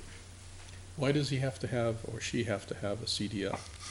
I was gonna flag that. I had that in, I took that out, I had it in, I took it out. Okay, I had it sort of as we're looking at this as purely administrative. On the other hand, if we're saying, hey, you need to know how your equipment operates, do we want that person to actually be able to operate the equipment? I think having a CDL states that he knows how the equipment works. That person would know how the equipment operates, the safety around that equipment, how to handle it. I think it's a good minimum requirement. Does he have to have? I mean, I Is that person agree, gonna in be- case they have to drive those trucks. I'll just move in Why? the parking lot. And what role of a road agent would you have to drive a truck? What if you're filling in? Well, it's, Then he's not again, working as a road agent. he's Nowhere not. in state law does a road agent have to drive trucks. no, but I think, I understand, but the thing is, why shouldn't he have a CDL? In the event that he, I can see that that may be desirable to have. I question more than the CDL, why we have to have physical demands. well, I think that's. That's common in a job. Yeah, that's an ADA type requirement. Yeah. right, the ability to perform the tasks incumbent upon the position. I mean, The lifting up a position box is to make a budget, adhere to Lift the the box budget, to and 25. direct people. Lift the box at 25 pounds of paper. But what happens? You gotta but he's climb a working tall for- ladder in order to. I think what he did here is just what Brent's saying, he tried to incorporate the Right. foreman piece of it as well. And the thing is, he Well, we didn't want that. goes out though. and works. He Right. doesn't just stand there and, But no, step back a second. We were very clear that we wanted this to be standing on its own. This is the road agent's role, and the fact remains, our existing road agent today is both the road agent, the elected road agent, and the department foreman manager. So he's really combining two functions within that department. And we're not saying we're going to separate, but the point being is this is for the road agent aspect only, and. That's why I'm raising this. Yeah, no, so I had no issue with it, but I know what you're saying about but it too. I know what you're saying, but the thing is, I don't know of any town in the state that the road agent isn't required to do some type of manual or physical labor or drive a truck at Yeah. some point. But they get additional pay for that outside. Not necessarily, Steve. Well, right. Yeah, In this town, we would, our but- design is extremely unique in this state. Not necessarily, Steve, honest to God. That said, the 2 points that are sort of the which direction do you go, and you've picked up both of them, the CDL and the physical demands piece. You know, I struggled with do they stay in or do they go out, because if we're calling this purely administrative, they can go out. If I'm looking at it as somewhat of the reality of, okay, but there's a space between shifting all the way over to kind of the working foreman thing, and the person at the top of the food chain who kind of jumps in from time to who might have to jump in on a limited basis to lend a hand. Do you want that person to be prepared to have a CDL if they needed to run one of their department? I don't even care about that. I think the CDL is a good background because that person understands what the equipment is, knows the operations, knows the safety around it, which then he can also at that point direct his underlings. So let me ask you a theoretical question. Mhm. Let's say I had stuck out my final 2 years at UNH and now had a degree in civil engineering, which would probably mean that I would have a lot of background in road construction, design, and everything else. You couldn't accept me because I wouldn't have a CDL. No. That's a minimum requirement, a minimum Nope. qualification. Ability to Ability obtain. to obtain one. I would think that in your case, you would be Right. smart and capable enough to get get it. a CDL, given that background. Yeah, it doesn't say, it says you possess of or ability to obtain, so you give him the option, even if it's a good candidate, doesn't have it, go get it. See, ours is I in the wouldn't be same- able to do this job because I won't climb a tall ladder because I have extreme fear of heights on a thing like a ladder. Here's the problem, right, so there's a problem. Don't join So- the fire So department don't join the either. fire, but you can't be the road agent because guess where the storage is? Up in the lofts. It's just, those are the kind of things that go on. Do we have a job description for workman foreman? We have an old one, Okay. probably. And, there's a little bit of the fine line there, as I should really be working with the road agent for that, because the way the law is set up, the road agent chooses. This is our only way to, this Yeah, is, yeah. this is our influence into the department, and Yeah, we're kind of in this catch-22 because the way that the law is set up, the road agent hires whoever he needs in the foreman format that he needs it. So it's not really our job description for the working foreman. So, I know what you're saying, because I know of another town that's the exact same situation. The road agent happens to be the but the thing is, the town wants the road agent, in case they have to perform if the vacancy occurs then the road agent has to perform the task. And liability-wise, So taking my example that I used of myself, if all of a sudden now I became the road agent, you're gonna pay me to go and drive a truck around to get my CDL? It says the ability, it doesn't say that we're gonna pay you to do it, does it? No, but it just says the ability to obtain. It says So the how you- ability to I mean, obtain. that's a negotiation. You're thing, splitting right? hairs, Mr. Byron. That's a I'm not negotiation. splitting hairs. Well, I mean, in the way, yeah, I we're, think it's desirable to have a CDL. I'm not trying to Yeah. minimize that. I'm just saying, and this is I not think requiring liability you to wise. have one. Because you could have the ability to obtain it and never bother obtaining it, because There's been the no need board for it. may feel that it's not Doesn't say one way necessary. or the other. It just- Right, you know, you just have to have the ability to obtain it, which would mean, okay, you wouldn't have any other issues associated with your license or driving vehicles. I'm fine either way you Yeah. go. I don't really care. I'm just trying to basically say, is this something that we really want to make as a criteria, that's all. Mr. Chairman, for discussion, I'll move that we accept the recommendations for the job description of road agent. Do I have a second? I'll second, Seconded by Mr. Byron. for discussion. For discussion, so discussion, So this means if we vote on it and approve it, it's not approved, right? it's approved. Well, I'm approving it only for discussion. No, no. No, you The motioning. motion, it for the motion is, the motion was to approve the road agent's job description. boy, You is he seconded it. wound up tonight. We're now discussing it. Any other discussion on this topic? Any corrections, any other suggestions? That came talk tonight. Okay, hearing none, I'll call a vote. Well, all those in favor say aye. Aye. Opposed? Abstain? Motion carries 5-0-0. So we now have a job description for the road agent. Thank you. Now, you know, there's a logical follow-up question that I hate to ask, but, And that's what I was waiting for. and so the logical follow-up question is, now that I have a job Yes. description, what am I doing with it? We need to appoint a road agent before March. I think we should be soliciting candidates. Why? Did we solicit candidates for the treasurer when we replaced, when we appointed our treasurer? Should we have, or did we? That's We- that's a different question. If I recall. This board said that it would appoint a road agent. I think it's Correct. obligated that this board find a road agent. In this board also, I think the majority of us were here when we appointed our treasurer. And this That's board- irrelevant. No. What's irrelevant, it's not irrelevant. The point is that we have a road agent who has gone well above and beyond and has served this community very well. There is no reason why we would do something different for this position that we did not do for the treasurer. And we did it for the treasurer for the exact same reason. We had a valid treasurer who was performing the job and lived up to what our standards were, and we appointed him. We should do the same thing for the road agent. There is nothing, this road agent has done nothing to even have us go look outside.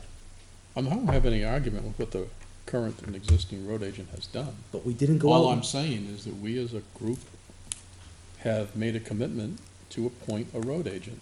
And I think that what we should do is make sure that we do our due diligence, and that is soliciting applicants for the position. What process did we follow for the treasurer? Well, let's talk about the process, and if you want to take this into another area, let's talk about the process we follow for the town administrator. No, stop. Yes. No, If you want to take us No, down we, that path, we did not have a town administrator. We had to go out and seek a candidate for the administrator. We had a person running We- the town programs, No, John. and we did, No. and we did bring that person through the process. But, But we solicited applicants too, right? because we also, Because it was a I- brand that- new position. I'm not, it was a brand new position, and I'm not gonna go down that path. We know why we did what we did. But we had a treasurer in place that was elected, and we asked the voters to go to appoint it. They approved it, and we did not go through any specialized process. We appointed that treasurer. And I don't see any reason why we would not do the same thing for the road agent. What is the term? We can define that. We can say a year if you want. We can appoint him for 1 year, effective the March 14th So election. let me ask you a question. How are you going to appoint him unless he actually applies for it? Once again, we can ask him if he wants it, and the next meeting we can appoint him if that's the case. Or we can wait until March and decide then, but I don't think we actually asked the treasurer. I think she implied she'd like to stay on, and we appointed her. I mean, my memory's vague sometimes. I mean, I'm, getting up there in age, but I remember that to be the process. Have I missed anything? I We think were Steve, you were on the fairly committee. informal You were on with the board, right? treasurer. As I recall, this was me basically telling the treasurer, give me a quick note saying you want to continue on as treasurer, because we didn't establish a large cumbersome process. And then the board, the day arrived, we moved from elected to appointed, the board signed the paperwork, and the treasurer just stayed in office and moved from elected to appointed. Mr. Chairman, I'd like to make a motion that this board appoint the incumbent to the position, John Pinciero, to the position of road agent for a term to expire in March of 2016. That should give us time to evaluate both the performance and if there is another avenue that the board would like to pursue at that time. But basically, my motion is to appoint him until March of 2016, at which time we can revisit. I'll second it. Mr. Chairman, you don't even have information as to whether the person you're talking about appointing wishes to continue in this position. I actually do. I'm aware that the gentleman Would that's you like coming me to in. add pending his acceptance? We can do that. You can do whatever you'd like, it's your motion, but I'm just saying that you don't have any information on that. I do. It- I'm aware, If he chooses to accept the position, how's that? Are that's, you okay with it? that's fine. Okay. But I've had much conversations with him about it, and he has indicated to me that he wants to stay on as the road agent, and act in the same capacity he's been acting for the town, which is, he is the road agent today, and he's also the highway foreman, continuing in those capacities. So unless, Jason, you have other information that I don't have, I know that he has, struggled over the idea that it was going from elected to appointed, and it was always concerned about that, but I know he wants to stay as a road agent as long as he's healthy and he can continue doing the job. And like I said, there's no reason why you'd want to change it. I mean, he's been doing a tremendous job. And I'm not saying that's what you're saying that he has, I'm just saying, I don't see any reason why, just think that's why I have my support. It would be well worth our time to get his request to be reappointed or appointed in writing. We don't appoint people to Recreation Commission, Planning Board, Zoning Board, unless they give us a letter saying that they're Correct. gonna go for the position. I agree 100%. We had in the folder tonight an example of that. I'm gonna step again, the treasurer did the same thing. We asked and The she thing said is- yes, and we acknowledged. The thing is, they aren't appointed because they're not the incumbent, Steve. If they're incumbent, we reappoint. And we still I mean, if make you- them give us a letter. Right. Wishing to be Then reappointed. I said I would amend my He motion did, yeah, to he pending did say that. his request and acceptance of the position. And all we have to do is ask that he submit the request in writing. And I'm fine with the amendment, so. Or the Well, if there's an restatement. amendment, we No, haven't, well, we res- haven't accepted the amendment. Well, he's restated I his, amended the motion, okay. and he I'm was okay. sure you did, but there's been no second to the I will amendment. second the amendment. Yes, he did. Yeah, I'll second the amendment. Discussion on the amendment. Hearing none. All those in favor of the amendment, say aye. Aye. Opposed? Abstained? Amendment passes 5-0-0. Now back to the amended motion. Further discussion? As I said before, I think we should wait until Mr. Pinciaro puts in his request for the reappointment or appointment, as you will. And I think the way the amendment is that That's it's what it accept, is. if he accepts it, if he's Yeah. accepting it, he will fill out the proper paperwork and accept the appointment. I think when we went, not we, the selectmen, went to the town and asked the voter if this should be an appointed position, I don't know that they clearly understood the fact that it was gonna reappoint the same person, or if it was to search out the best candidate for the position. My belief, and I love Jack, I think Jack is a great guy, does a great job. the right thing to do is to put it out. Make certain we have the right candidate. So Steve, when we went through the same exact process for, the treasurer, Yeah, you can beat that horse as much as you want. I'm going to. This is a different situation. It's not, to me, it's not a different thing. When we did the fire chief, we had no option. We didn't just appoint the But we chief that had was no, in but we place. had no option. If you told him he would have had that option, he would have stayed. Well, I'm not sure that was the case, but that's, okay. All right. Further discussion on the motion. All those in favor say aye. Aye. Opposed? Aye. Aye. Abstained? I was an aye for the first one. No, he- Okay, so it's 3-2-0. Motion passes. Please reach out to Jack, I'll try to reach out to Jack tomorrow too, but reach out to Jack. Have him confirm he's willing to accept the appointment. Fill out whatever paperwork we have for appointed offices, because I'm not even aware of an appointed office paperwork.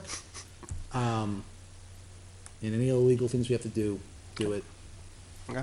And it's effective when his term expires. All right, so can I ask a question now based on the next step? Mm-hmm. Can we get a job description researched, written up, in place for a working foreman as well? It's the road agent's responsibility to develop it. It's not our preview based on the RSA's, as I understand it. But I'm sure we can encourage him to go ahead and do that with Jason, from an HR perspective. Okay, I think as the selectman, we can request that to be done. Mm-hmm, that makes sense. So Yeah. Yes, because So we- they are- we'll do that, whether, yeah, whether yeah. They are Jason an does it employee. with him or whether he does it on his own. Yep. I would like to have a job description for a working foreman. I agree with you. Perfect. Yep, we'll make that request tomorrow to him I too. mean, then. 'cause Jack and him I don't think know we need he's to make a doing it. motion, we just make him do it, right? Right. Jack ever goes. That's fine, yeah. Just ask him for it. Yep. Because I think we're supposed to have job descriptions for all of our positions. I know we have them all fairly well for here. Yeah. And that was the impression that I was under, and hearing Jason saying he had an old one. Yeah. Is the reason why. Yep. I would like to have one. Perfect. Yeah, I have no idea the last time if it's even relevant, so.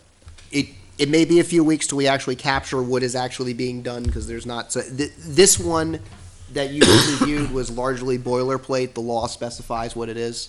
This next one, the working foreman, requires actually pinning down all of the work that we rely on. So, but yeah, I think that's a healthy thing for us to have. Okay. All right, next up is solid waste facility Baylor. Solid waste facility Baylor, yeah. Just a quick review. It's been a little while since we met here. We reviewed several options and vendors. I provided some information here about the option we ended up purchasing. Total cost $12,970 for equipment installation and delivery, less trade allowance for old machine. I will need a vote of the board to authorize the use of the Public Works Expendable Trust Fund for this purpose. Didn't we already do that? Thought we did too. Yeah, I thought. Did Not to exceed $13,000. Okay.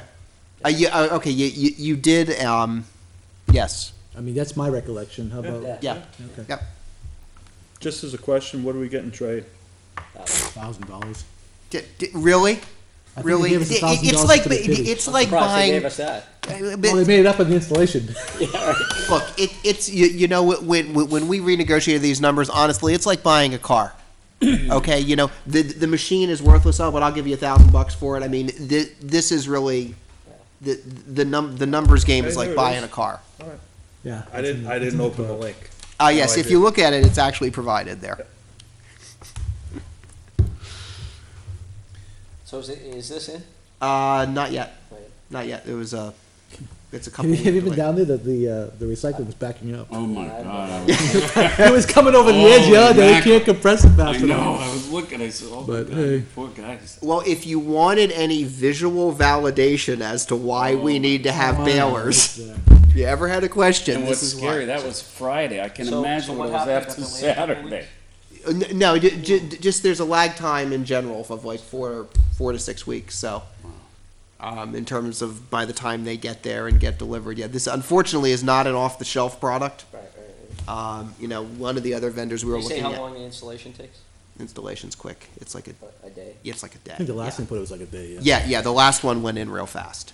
So, All right, anything else in the Baylor?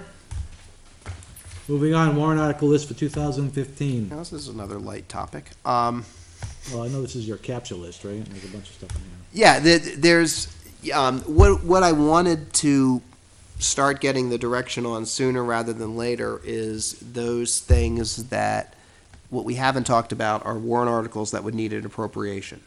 And so I wanted to introduce the ideas to you, start getting some feedback, gather whatever questions you may have on them before I start writing them and fleshing them out. We're aiming to get these to Budget Committee by mid-December. So, we have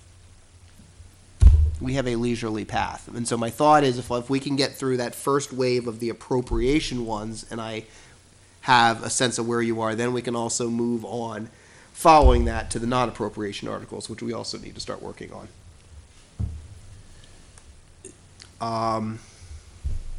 Obviously, I've not written these in article form yet.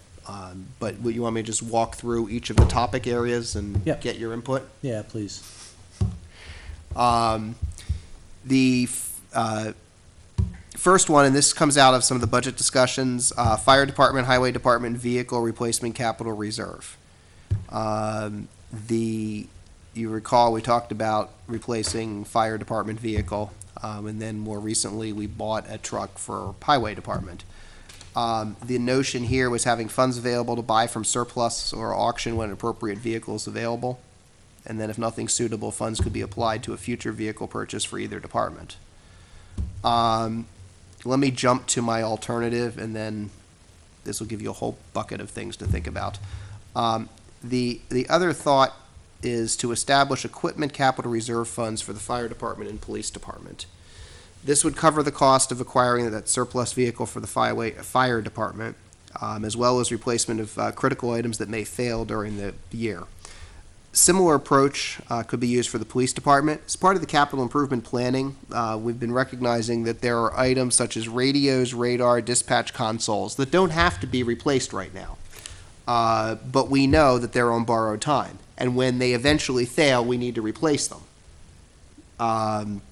And this follows the pattern of the Public Works Capital Reserve Fund and Building Systems Fund. Recommendation would be to establish these types of funds for all other appropriate departments around the same level of funding, that $20,000 to $25,000 level, an amount that covers the majority of items that if they fail mid-year, you can replace them, but not having so much in the account that it replaces budgeting for items that really should be part of a budget process and a capital planning process. Why wouldn't we just create one public fund for all capital and just, Because we didn't want to have a contingency fund anymore. but, That's what a contingency fund was that we got rid of. Yeah, but we're now not we have a raising- million different but buckets we're of not raising money. it every year though. Because you were raising it We're every year. one This is raise it, set it and forget it. You raise it once and you let it go. time. Why would we create, I mean, the first one was fire department, highway, and then the second one looks like it's fire department, police department. Why wouldn't we just capture one fund, take the 20,000 we have, kind of rename it to be all encompassing and ask for another $20,000 to put in there so we have a fund? Why not just buy the vehicle? Well, with that fund, could you even buy the vehicle?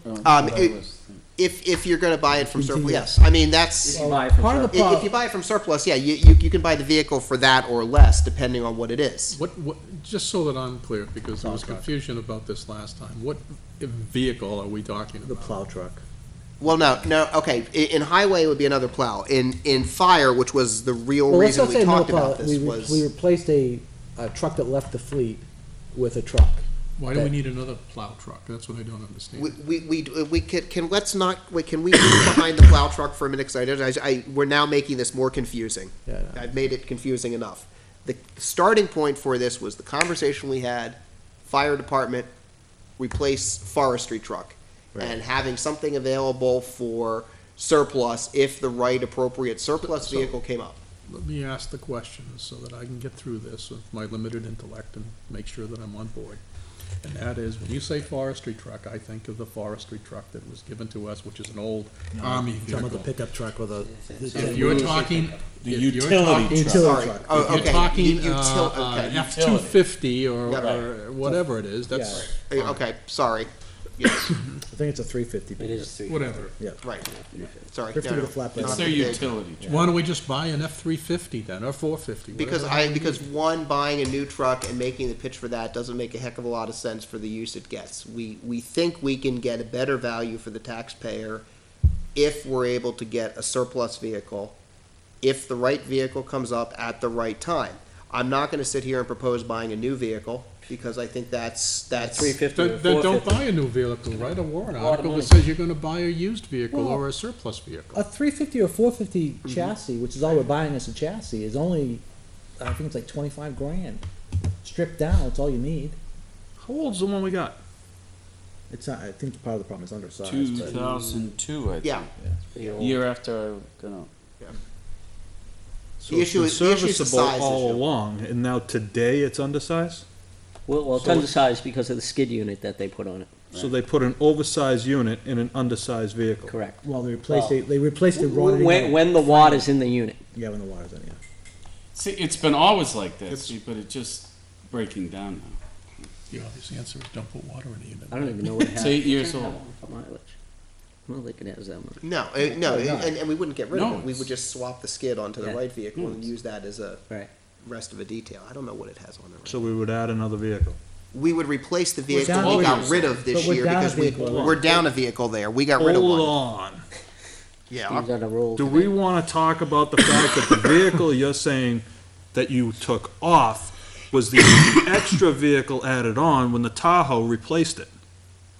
Correct. Correct. Do we want to talk about that? Correct. No, because you can only go back. And I'm not being flip, but there is a point at which you develop an organizational structure around certain things, and you build around that. That vehicle, regardless of how it got in the department as an extra vehicle or whatever the sales pitch was before I got here, when it went away, the vehicle that was used to send people to training with their equipment and gear went away. We've shared this year, and we've kind of juggled Kevin's vehicle around for evenings and nights, and so, we're using the building vehicle to cover some of those. Can I just say something? Yeah. On that topic? I know when I went through training and stuff like that, we were one of the only departments who sent our men in a town vehicle. So Sure, just saying. we saved mileage, that's all that's happening. Yeah. But yeah, the rest of them were paying So, mileage. so the question is, do we wanna purchase a vehicle that may not get used a lot? I'm more concerned about purchasing a vehicle that we need to put out fires. And if that means that we purchase the 350, 450, or what have you, mount the skid on, then I'm in favor of that. I'm not necessarily in favor, per Kevin's point, of going out and purchasing another vehicle. So, Yeah. with what Frank just said, do you know, is that the intention of the fire chief for that purpose? Yeah, the intention is to replace the utility function. And, the current vehicle, if it's retained, I mean, that's the secondary benefit from it. The primary issue is the weight issue we have with the current setup. So it would be switch the tank over to a vehicle that's appropriate for it. And then, hey, we own a vehicle, there's a utility use for that. But That's if really, it's that old, is it worth hanging on to? as in, for low-intensity utility value, yeah, of course it is. It is. It So is. if we have two guys get in that pickup truck, 'cause it's all you're gonna fit in it, with their gear, and they're gonna go up to, I don't know, wherever training is, and they break down along the way, I don't care if it's $500 to fix that vehicle. That is probably $450 more than we would have paid them to take their own vehicles up there. Or rented a car and let them drive. We don't have enough space to house the vehicles we have now. Do we need to add another vehicle? I think, I agree with you saying, but I think what we're wrapping this up, we're trying to figure out a funding model to actually start replacing some of the failing vehicles, the things that are gonna fail down the road. And it Not- slightly went off track, I Right. understand. but- So, I'd say you just budget through a warrant article, the So purchase how do of we a deal, vehicle. how do we deal with a mid-year, failure? Out of the Say- budget, the same way as we deal with it now. So your preference would be for us to put a price in for a new or used or something vehicle that actually we're giving details and able to explain what we're buying right now? Or what we're proposing to buy? Is that, rather than, what I'm Well, it looking at doesn't here sound is. like the board even supports you buying anything right now. Yeah, so then what am I asking for? I think the question is whether or not we want to, like Frank had suggested, or I think it was John, about the chassis. Right. You know, whether the chief wants to buy a vehicle for that skid unit to fight what we call forest fires, I would say, or is this vehicle to transport people to training? To me, I think it's. Yeah, it's not transporting people to training. Sorry, Frank. No, the old one is. The old one was. The old one that this purpose is gonna be replacing. Yeah, you're gonna repurpose it for general utility. I mean, you that's just got fine. it, If it yeah. also serves as that function to get people, I don't really care. My point is that we need to make sure we can get water to a fire. Correct. And if Safely. right, exactly. And if we have a vehicle now that's overloaded, we're running a risk of having the brakes fail on the road, you know, or not being able to get it back into the areas we need. We should get the suggestion was look at chassis to mount this skid to, and I don't have a problem with that. However we do it's fine. Or if you feel that the supplemental vehicle is the best way to go, we write the warrant article to say that we're gonna consider supplemental. I don't care. That's fine. So it I'm sounds, not against getting a vehicle. Yeah. I'm just, so it sounds like just create a standalone warrant that says we wanna buy another utility truck and here's the cost. I'm just worried, and I'll tell you why. I'm just worried that we start creating a capital warrant article. First off, it'll exist for a period of time, that's fine. But then we're gonna have to periodically fund this over that period of time to get it to a level so So- that when the vehicle dies that we currently have, we can get the new one. And I just think that that's, Well, so this is an interesting topic because the capital improvement committee is trying to figure out with all the things that we have on the list, how the heck we're gonna fund it, because the spikes are ridiculous. If you try to, they're building a life cycle of all this equipment, they're looking at different needs of the community, and it's, $1 million here, it's $200 here, Right. exaggeration, but But they that's were, always been that. but they were like that, gonna John. come, right, but we created this capital committee to try to figure out ways how to deal with it and plan for it. And one of the recommendations they were to come back with, or they've been talking about, is creating a capital reserve fund that can be funded over the years, so that when we have the big nuts, we're not taking a hit to the tax base. Maybe it doesn't sound like it has merit now. The way- I just don't think, my experience with capital reserve funds is that you establish them, the citizens don't want to fund them adequately, and you end up taking the hit anyways. Right, and the problem with the capital reserve is you gotta get the voters to appropriate the money out of it Right. when you Right. vote Let- to Well, approve the right. vehicle, Let's, instead of an expendable trust. can we double back a little Well, bit yeah. to sort of The mechanics I wasn't sure of, but they wanted to create To a fund. Prius? Yeah, exactly. If we get everybody a Prius, if the there ration, someday. the rationale that I came to this with was not as much of a capital reserve fund, but it was this equipment replacement reserve. It was, utility vehicle, being able to buy something on surplus. It was, this year we had a scare when the thermal imaging camera broke. Small enough that it would be within the budget, large and it goes back to, if you go back to that point that I said, looking at the police department capital issue, I had this whole set of issues that, radios, radar, dispatch consoles that don't have to be replaced until they die, but when they die, they need to be fixed. So I guess that's where, I was looking and saying, could you create kind of this utility fund for some of these needs? It does get back to, in the old days, you used to raise 30 grand a year or some number for contingency every year. 25. This would put sort of specific department buckets. You've started doing it. You've already used one of those. We set it up for when, we want to be prepared if a baler dies mid-year. And what did we just use? It's taking that lesson and rolling it out. see the rationale, but I also, my colleagues raised good points as to how this is going to be perceived, and I'm concerned, I think to Mr. Byron's point of requesting exactly what we're looking for may go better with the voters and the budget committee than trying to do a logical progression of funding for these items down the road. At least the voter is seeing that they're going to get a vehicle for that request this year, and it's going to be replacing one that may not be safe. So I would tend to agree with my colleagues that maybe, at least for this year, that we do proceed down that, request in a warrant, the 350 or whatever the chassis would be, for the replacement of the utility vehicle. I agree with that. I don't want to get into a discussion on this, but I'm just make the board aware of what I'm also thinking, which is the issue of the fire trucks themselves at some point needing to be replaced, which is a huge expense. But I can guarantee you that you're gonna need at least $1 million in capital funds to do that. And there is no way in God's green earth that you're gonna go getting $1 million capital reserve fund and expect the town's gonna, budget $100,000 a year for the next 10 years. It isn't gonna work.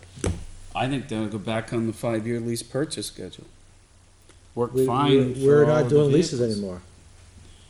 Well, I'm just saying that it worked fine for Well, we almost could 15 do, we could do years. leases, the budget, it would have to be as a separate standalone warrant article. is what Right. The budget can be saying.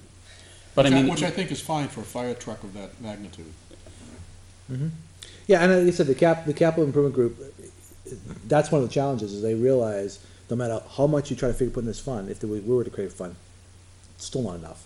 Right. It's really capturing the sort of sub $50,000 little small items, mhm. and it's, it's a huge challenge. So, all right, Okay, so it so- sounds like the direction is scrap So, it. let's put Scrap fi- it, buy, and and put put a together fire truck plans to into- buy a truck. Yeah, reach out to the chief and ask him to put together the specs and the bid package for it, and see what it would cost to do a chassis for it, fit it out right. Now, I'm also amenable if you guys feel that there is a used vehicle that we can use, or a surplus vehicle. I don't, And honestly, that's my problem, is trying to figure out how to work this process to do that. Because if you want a fixed number, what do you want? What are you gonna get from me? You're gonna get a new vehicle at a high price. And if you a have used to put vehicle. in the state bid price, that's all we have at this point. If, for example, it comes in less, that benefit goes to the taxpayer. It does, but we're back to part of the same argument we've had on what do you do at surplus at the end, at fund balance type things at the end of the year. I'd love to be able to find something on surplus. I can't tell you what that is today, and I certainly can't tell you what's gonna be available come March. When it comes surplus, when you talk about surplus, especially the truck like that, I don't know if I'd go surplus, because I think a new frame is not that expensive. But, if it's a 5-year-old vehicle and it's got good, that kind of thing, maybe that makes sense. Well, remember, the reason apparently that it's being replaced is that it's overloaded and it's not safe. Now, I'm concerned of getting a surplus vehicle and putting that on the road for The same thing, yeah. for the same thing, so I'm okay with going for the warrant, and if there was a remarkably good surplus vehicle out there that could serve the needs, then so be it. You don't spend the appropriation. Right, but we're But I selling think a we new need to vehicle. appropriate a new vehicle. We're selling a vehicle to replace our existing equipment. Right. And the spec is gonna cost us not to exceed X. My concern is safety. I want Agreed. the vehicle with you. to be as safe as possible when it goes in. All right, so we got through that one. All let's right, go back and talk about it. No, so can Can we I, talk about fire trucks? what about fire trucks? Well, Frank brought it up. I just want to know if we Well, can go back and talk about No, that. I think so All right, but frankly, I just want to make it, I mean, I think everybody's aware of this too, but, you know, before we decide to replace fire trucks, we have to deal with the station. Yeah. Almost all new fire trucks will not fit in that station. They're all too tall. Doesn't matter, if you get it going backwards fast enough, they'll fit. Right. And then the living Oh, quarters will you fall can down. go to out the and buy a cover. No. Yeah, get a couple tarps. Yeah. But that's, you know, that's another problem, Steve, is that Yeah. we have a fleet. I mean, our fleet is in fairly good shape for the age. I agree. It's got its challenges, and there's not a safety issue, to the best of my knowledge. I don't believe there is. But when we start looking at replacing that fleet, or even just replace one frontline truck, we So, gotta deal so, with the so let me address that issue now, which is a concept that I had in my head, which I think needs to be looked at. And that is a fire station. And I'm not proposing that we start building a brand-new $2 million or $20 million fire station. What I would That's suggest. quite a range.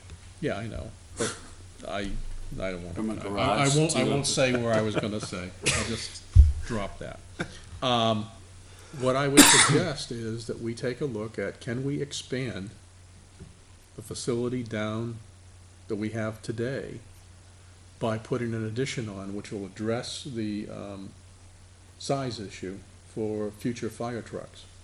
but only for one.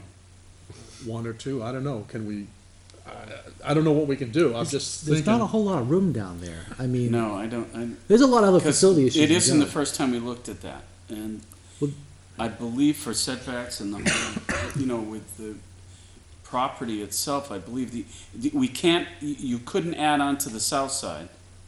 The only place you could add on is the church side, and that's very limited. Why couldn't Why you can't add on on the south side? 'Cause we own the south side. Everything's I over there. understand, but there's underground tanks, Oh, there's, no, yeah. Yeah, Yeah, that's and where it may you're, be expensive to move them, but Yeah. so you move them. but I don't know. I mean, we're just told in the beginning years ago, All I'm suggesting is you that know we what? look at that as a possibility. So there, I mean, one of I the. was gonna say, you know, Frank's got a good point. And because- budget for engineering. Because if it's gonna cost X amount to move these tanks and do this and everything else, then it would justify the need to build a different station somewhere else.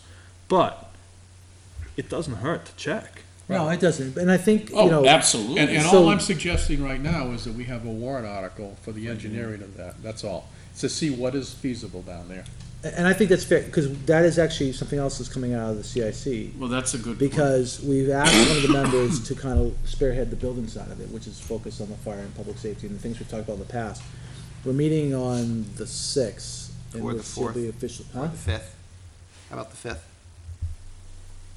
Wednesday, the 5th. Oh, sorry, it's Yep. not even the 6th, so the 5th. At the fire department, I believe, right? No, Highway Department. Highway, sorry, one of the places, anyway. And we're meeting to actually do an assessment of there down if capital needs, but also looking at the buildings and stuff, but, we certainly, I mean, I think a fund, we talked about asking for a fund to do the engineering kind of specs, because we have a lot of plans for a lot of different things. Never done anything with it, but we have the plans. Right, they spent a bunch of money Right. in 2007 for over here. But, you know, there's other options besides putting it to the side of it. There's an option of extending it out the front too. How much space you have there is what, maybe 200, 250 feet? I don't know. For the road.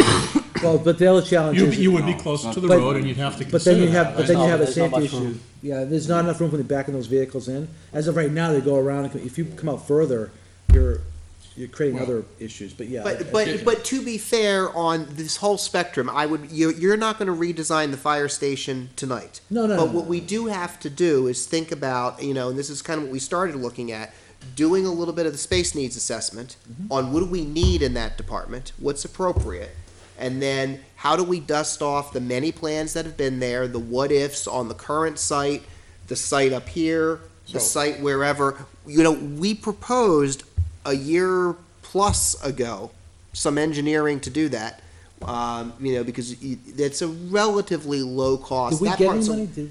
No, because you guys didn't want to proceed on it. Jason shot it down.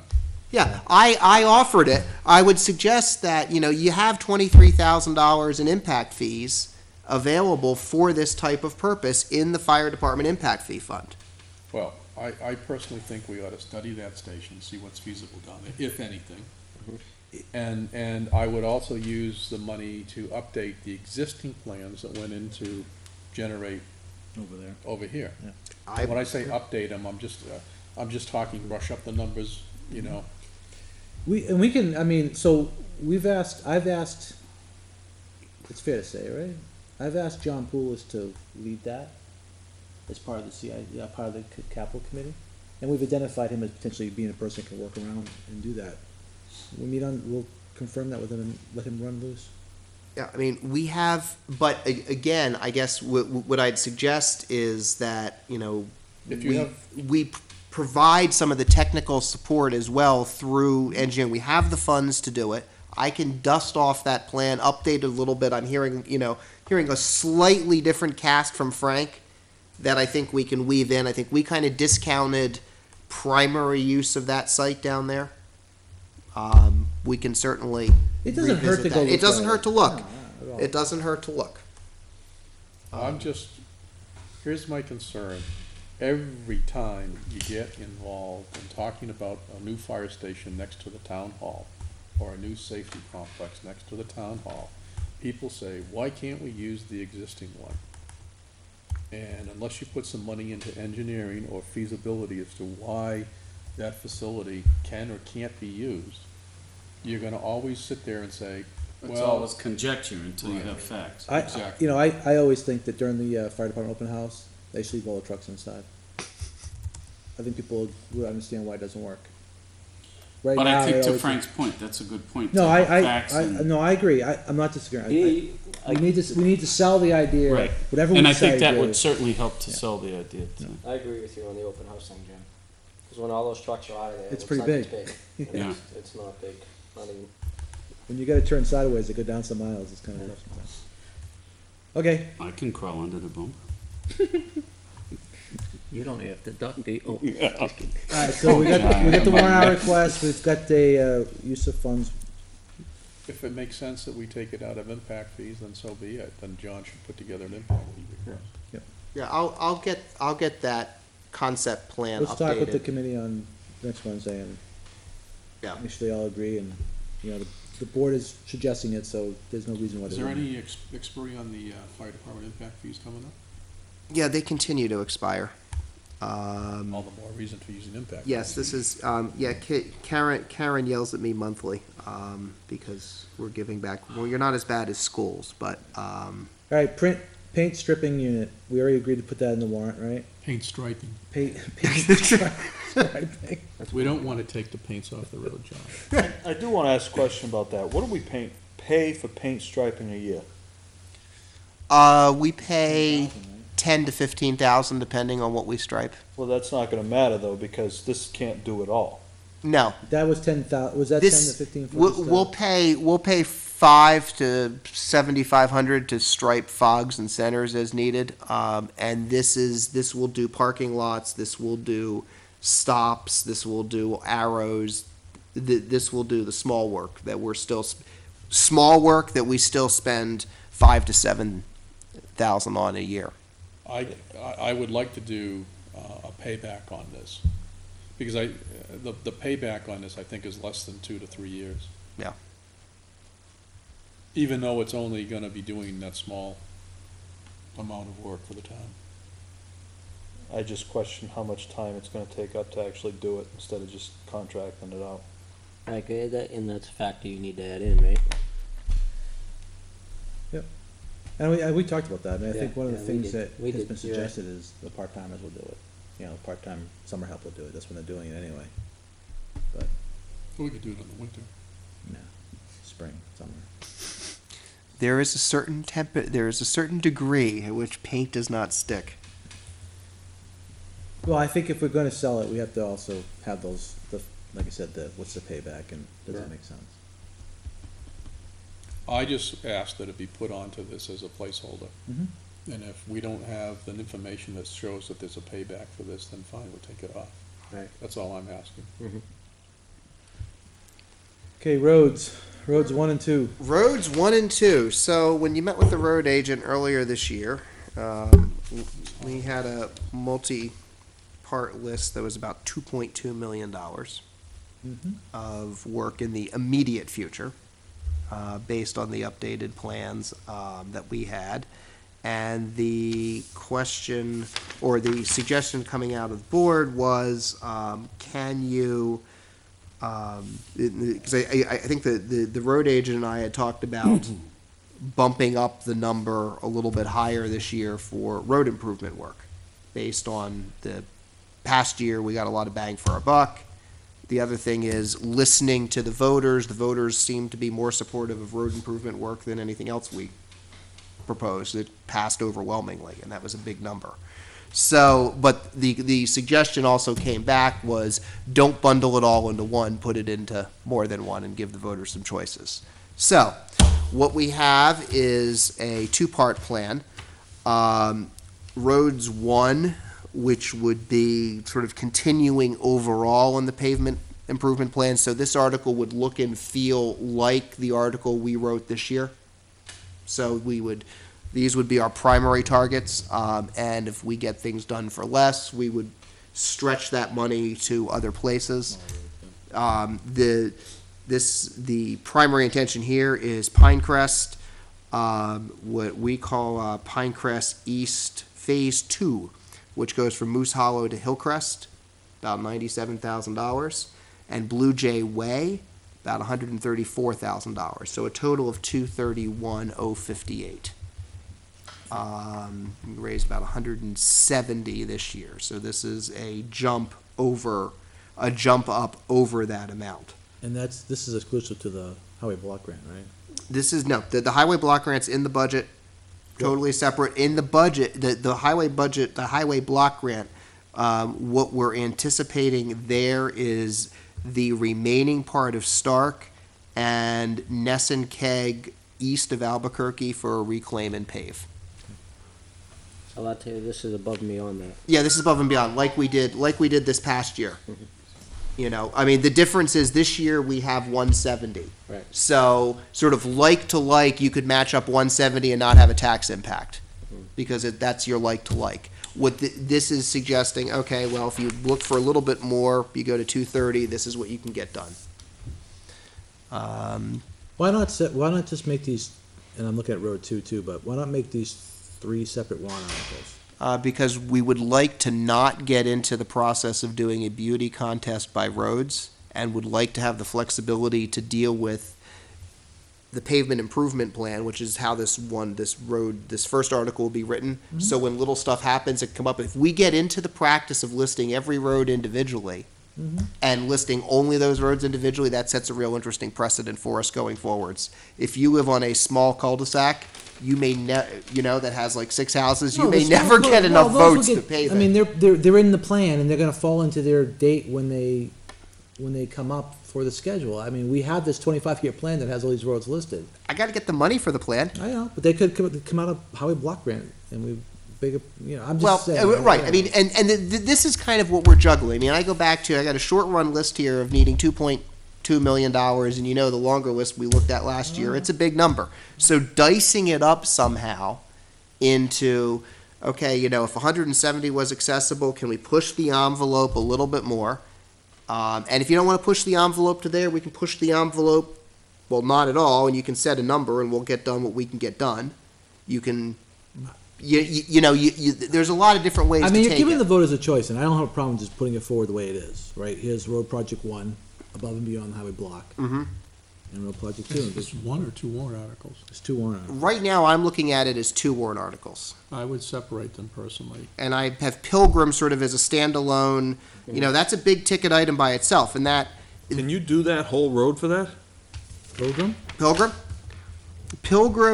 No, this is Pilgrim South. This is the southern section from Page Road, reclaim and pave. That is one of the worst parts of that road, but Yeah, and that's not the whole thing. That's that's a long Yeah. road. That's why I'm looking at this saying, that Yeah. can't be the whole No, road. no, this is about 2,600 feet.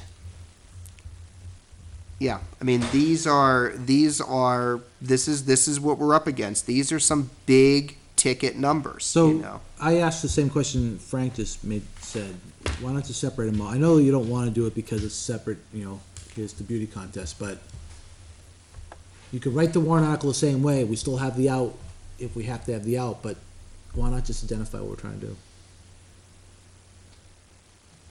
I mean, I will bet you, 90% of people travel down Pinecrest, so it's not a big deal. There's a lot of people who travel it, but Well, you have discovered the method to my madness on this too. If I look, I'm sort of, okay, Pinecrest, I bet, will be supportive. Blue Jay may or may not have the same constituency behind it.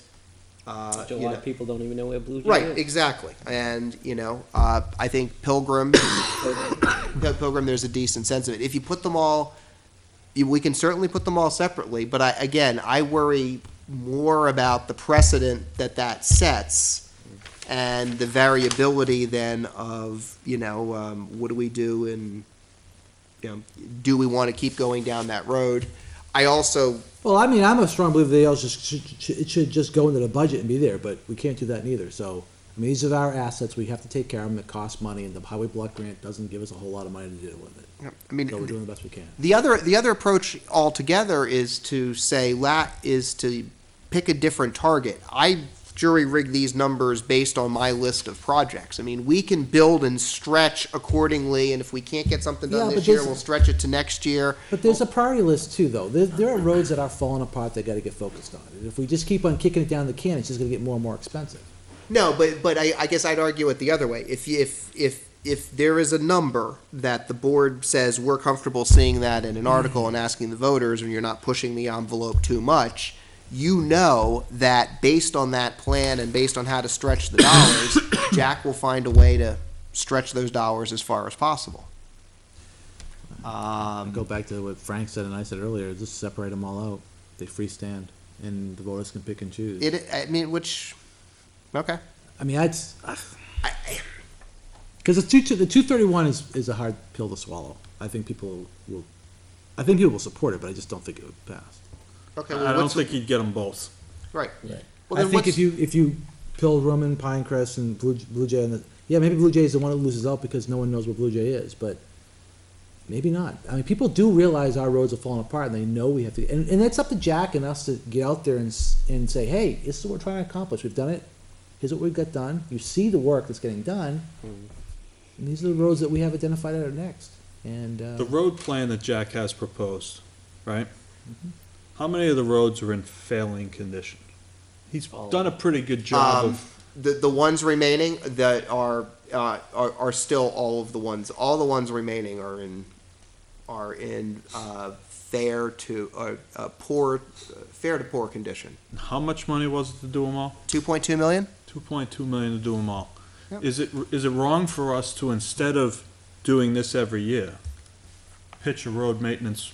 Bond? No. Tried that once. Pitch a process. It's gonna be, we have $2 million worth of failing roads, so over the course of the next 5 years, we wanna raise X, $400,000 a year. Are you in support of the road maintenance plan? That's another way to approach it. And you can list all of the bad roads that would come up to that number. As your But would we You know be what I going forward every year for another $400,000? Are we writing the warrant article that says we want to raise $400,000 over the next 4 years? Every year we raise $400,000 to address these 20 roads. Is that what we're saying? the to do? failing road conditions of examples would be X roads or whatever and stuff, and over the next 5 years, this is the plan. And it's- I think we had discussed this at one point, and the concern I have with it anyways is it locks people into a 4-year, $400,000, to use your example, expense. And I don't think people are gonna be willing to accept that. I think that was the whole thing about the bond too. When we Well, you talk could about do the bond, you could do a bond and then That take was- the proceeds for the highway block grant and pay the, You can, I thought there was a reason why maybe I'm confusing no. it. no, No. you can pay the, You can, there are ways, you can you can do. pay off the bond with the highway block grant money. I mean, I think I pushed that last year, at least. That's what I thought about trying. My thought of the road maintenance plan is in that way there, you're not actually saying X road, X road, X road.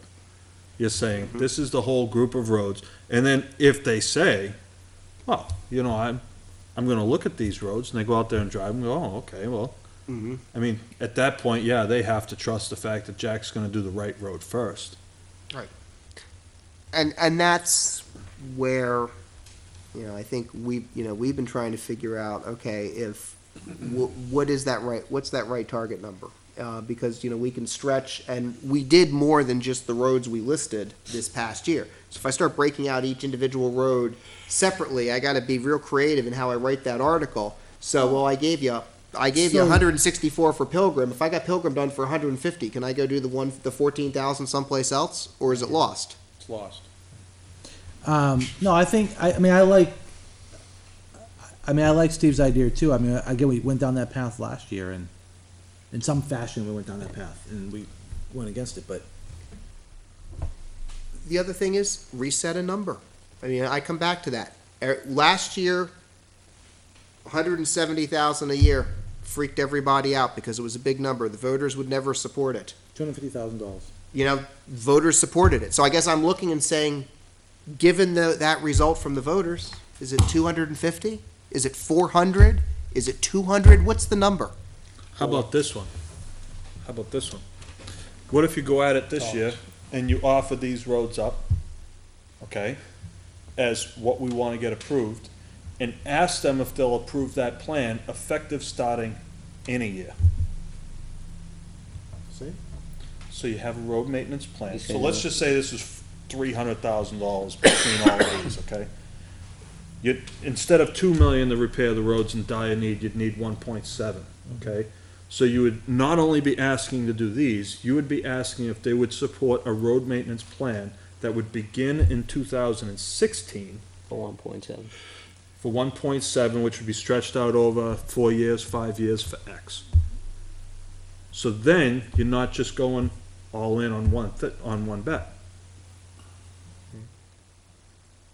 That's asking if they want to support a plan. So no money attached, so just ask if they're willing to support it. No, Well, they money have to. attached to it, starting in 16. So that you can still ask for something for this year, and then you can ask if they want to support the road maintenance plan, starting in 16. Yeah, the approach, I guess. Wow. Why would you do that? Because you don't impact this year's plan, but you get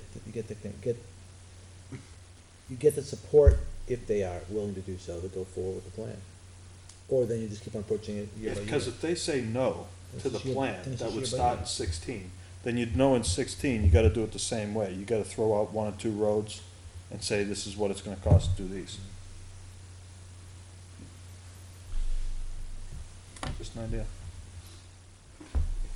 Yeah, that would be pending that those 3 were approved though, right? Right. If all 3 weren't approved, that number would change. Mm-hmm. Well, the number would have to reflect it immediately. Yeah, and then you have to keep every year the money's not there, you recalibrate the plan. Now, the other part of this plan, for what it's worth, and the numbers grow relatively slowly, but, the other thing we have to contribute to this 2.2 million is next year it'll be 175,000 of block grant. That block grant, in theory, will creep up with the gas tax revenues coming in. Don't even bet on that. So you may have more in the pipeline on that. So, not wildly more. I mean, if you look over the 10-year projection, it's not going to get you out of this hole. Another thing you need to look at, that 2.2 million is today. That's today's number. That's Yep. today's number, 4 or 5 years down the road, that number, I'm sure it's gonna go up, right? And that was why we entertained the notion earlier of doing the bond, because it will never be cheaper than it is today. So, But, so what, you've heard all the feedback, maybe come back with something around that creativity. If we can construct something. Okay. Because I think, Talk it over with Jack, see what he Yeah. thinks of that. I know Jack was willing to take on as much as we were willing to do, but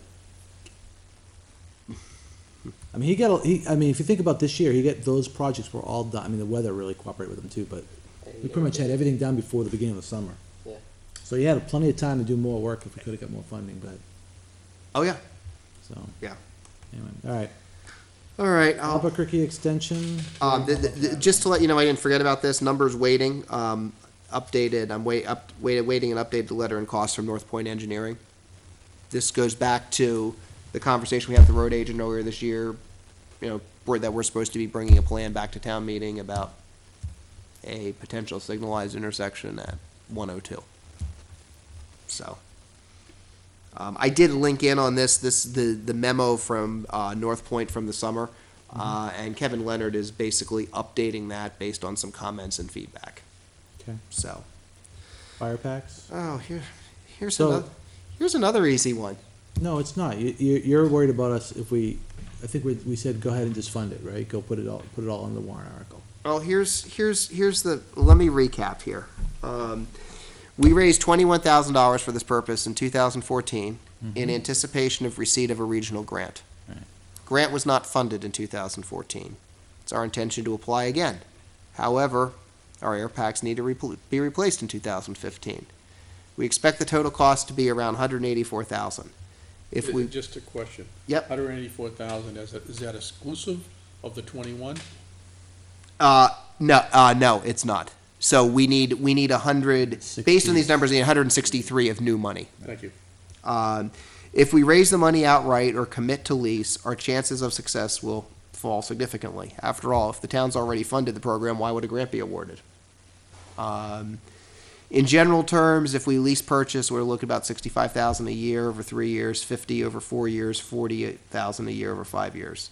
Obviously, those numbers need to be fine-tuned with actual bid pricing. To go back to the earlier question, Chief just got ballpark numbers. We didn't net out the 21 that's a deposit on hand. We've been looking at some different strategies on this. Best recommendation is to raise the full balance remaining. I'm sorry, that should be read about 160,000 from fund balance. The idea here is this would allow us to replace the packs if needed, but also remain viable for the grant. Can explain this would deplete the fund balance, et cetera. If you got the grant, it would go back to the fund balance. Right. If you got the grant, you wouldn't have to use fund balance. That's about the only way that I can find to kind of hedge your bet for the grant. If you raise the money, the likelihood of the grant goes away. On the other hand, if it's mission critical and you feel you need to do it, and not sort of, it's too late to play the grant, this was the year for the grant and time to move on and we just need to do it ourselves, then we need to figure out how we want to do Aren't you that. technically raising? You're not raising, but you're appropriating. I'm raising it appropriate. Well, I can tell a sob story about how our fund balance is right at the edge as it is. This would impact our ability. We're aware of our need for it. I mean, it's different than raising it upright as cash. At the end of the day, this is a safety issue, and if we don't replace them, they're due to replace, they have to be replaced this year. We have to do it one way or the other, right? So if that allows us to still qualify for the grant, I think that's viable. I don't know. I mean, there's no guarantee we'll get the grant because the priorities change every year. Some years it's equipment, some year it's stations, some years it's vehicles.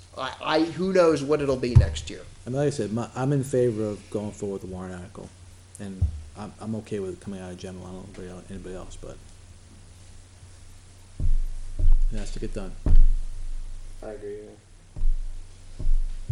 I agree. Any other thoughts and direction? We put it on a new chassis or anything that, I'm just dealing with the fire packs, man. Come on. I can explain if anybody's back doing their homework or trying to figure out why we wrote a higher priced item this past year on the warrant. The good news is in this market the prices come down a little bit. Last year there were only 2 active players certified in the market, and we're up to like 4 or 5 active players again in the But no, I market. thought we were trying to I thought the region was trying to standardize the same time. Oh, it is, but the market as a whole, we can standardize, but when you have two providers in the market, there is less competition when there's 5 players nationally in the market. Oh, So- selling the same product, you mean? Yeah, selling these SCBs. So, Okay. because that was my question is, because if you go back and you read last year's article, we were looking at a shade over 200. Right. So this price, the price is coming down. Okay. But So it sounds like the direction is, as you okay, described. looking at fund balance. Okay. So get it written up so we can approve it. Yep. Replenish the Public Works Capital Reserve Fund The same amount we just took out, right? for the amount you took out. Is that- Human Service Agencies, are we continuing the same plan? Are we doing something different? We are a fraction of what's requested.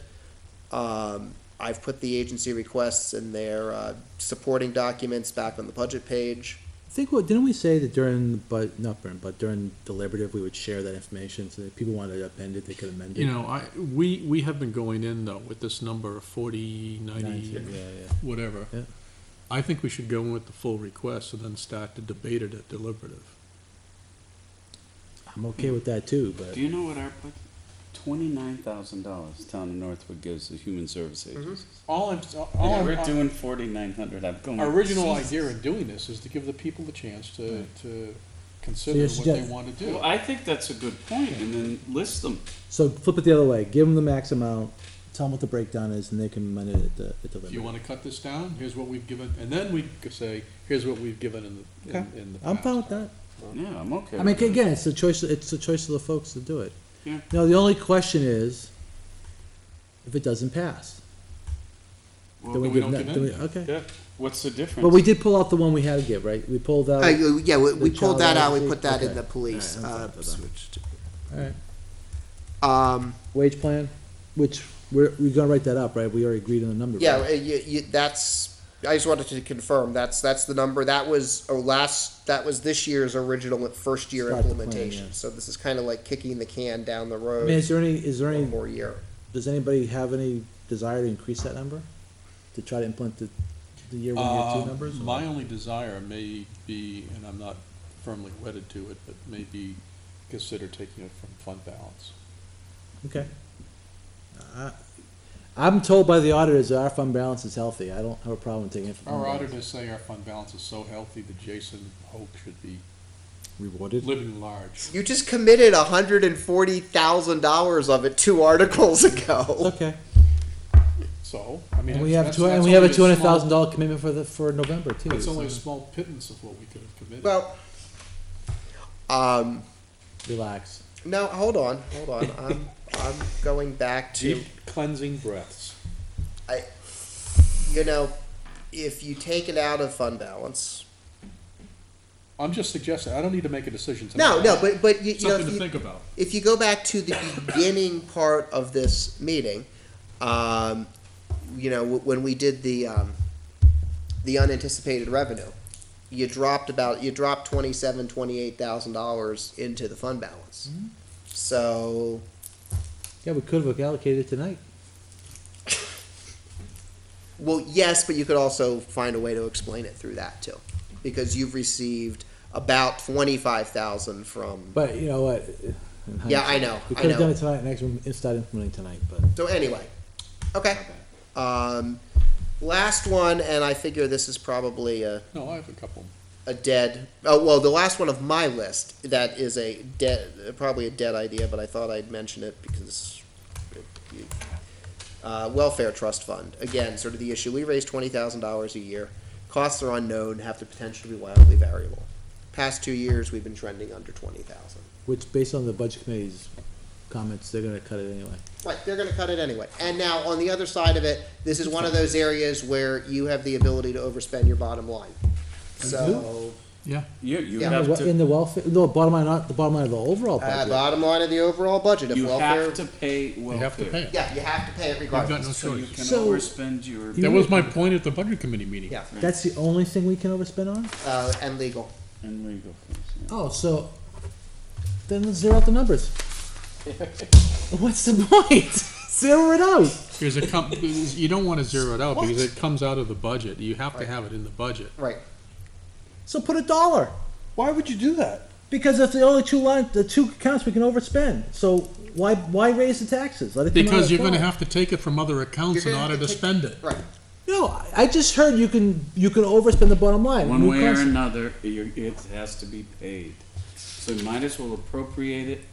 I'm with you on that. Yeah. I agree with that. I'm just All right. saying, I just heard this theory where I could actually zero it out and Yeah, well, overspend the bottom only line. if we get into trouble. Yeah. I'm assuming we can only overspend if we exhaust all of If you all exhaust of all other appropriations in the sources, That account. is Right. correct. So, That was my circle way to get to that question. No, kill me. So I'm Moving figuring right there along. there is an interest in this, but I at least, Yeah. we were on the trust fund kick, so I figured I'd suggest it. And I saw another community doing, I'm like, oh, that's an interesting idea. So I put it on the list. So, Okay. I can take it off the list. Is there anything, I know I haven't seen anything come across that they wanted to get added to it. Is there any suggestions for additional warrants that are financial based or revenue based? We put into the budget 10,000, 20,000, I forget what it was, for, tasers. Put in, I want to say 10. That's, I'm just wondering whether, I was thinking that maybe we ought to put as a warrant article, but if we already got it in the budget, let's leave it. It's already in the budget, and we figured we would try to figure out, it would, if we Well, we're had. gonna buy it over 2 years. I think now or not, right? Well, no, we were either going to buy it over 2 years. That was scenario one. Scenario two was a suggestion Buy half this year. buy half this year if we have the space available at the end of the year. Okay. I'll think up some more. Okay. Anything else? All right, moving on.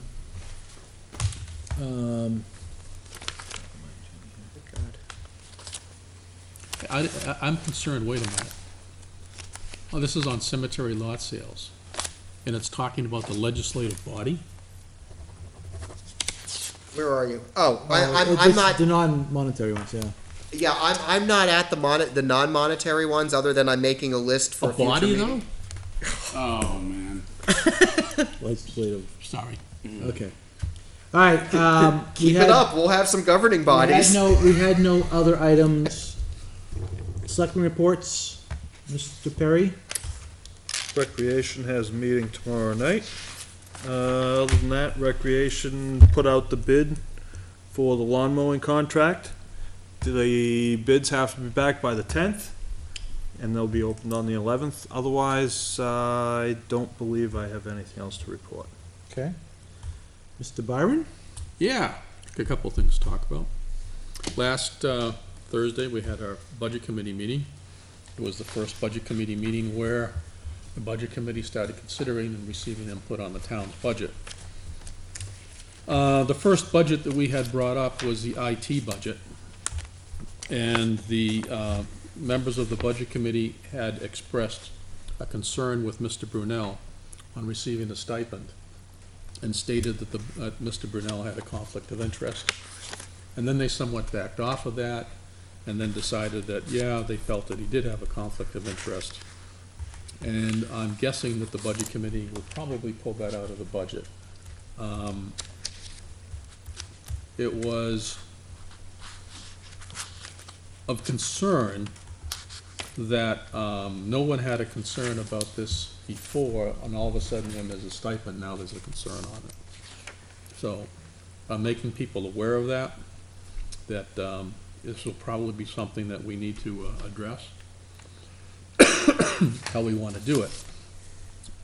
I'll leave it as this: if it's the intent of the board to start to plan for Mr. Brunel essentially heading west, shall we say, then what we need to do is consider whether we keep that there or put that into the fund that's currently budgeted for $6,000 to the computer firm that's currently being Contracted used. services. Yeah, contracted services.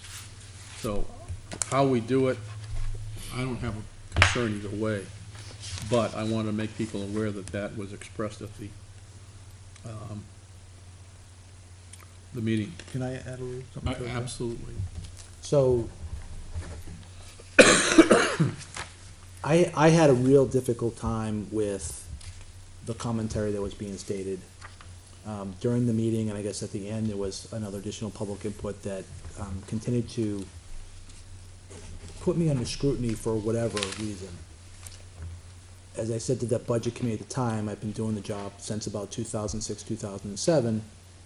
Yes, I have not collected any stipend, but at the time I presented many projects managed many projects, executed on the duties that I took on.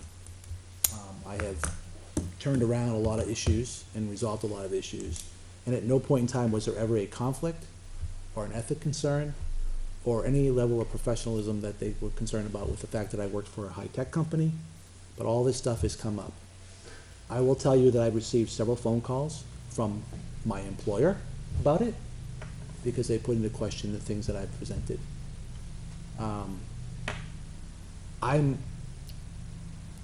I'm not sure what to do. My whole intent when we started talking about it is going that I am 50 years old. You may not believe it, but I am. And in 5 years, my kids are long gone. And I said, look, I know I have a runway. I enjoy doing this. I enjoy being a selectman too. I enjoy volunteering. I have provided countless hours for free. And again, I never asked for anything. I'm not asking, and I don't really care about the stipend part. But to call into question, my ability to compartmentalize my roles, to do the job I do, because what people are forgetting, what they don't know and they didn't care to ask, is I do this every day. I service clients that are competitors, and I have to compartmentalize those jobs. And they have accused me of not being able to do that. And that's what's come into question with my job. I don't make any money with this in the town. My only livelihood, my only family's livelihood is my professional career, doing this job for 30 plus years. And to get the phone calls I receive from people that know me going, dude, you need to worry about this, bothers me. And I'm committed to the town. I don't care what kind of bullying, and I'm calling it bullying, my opinion, but I'm okay with fighting the battle with my employers, and I'm okay with continuing forward. But I never thought, me telling you guys, look, in 5 years, I'm probably not going to want to do this job anymore, that was going to create this kind of turmoil and this kind of conversation around town. I don't think anybody knew I was doing it for the 5 years, 10 years, the 6 years I have been doing it.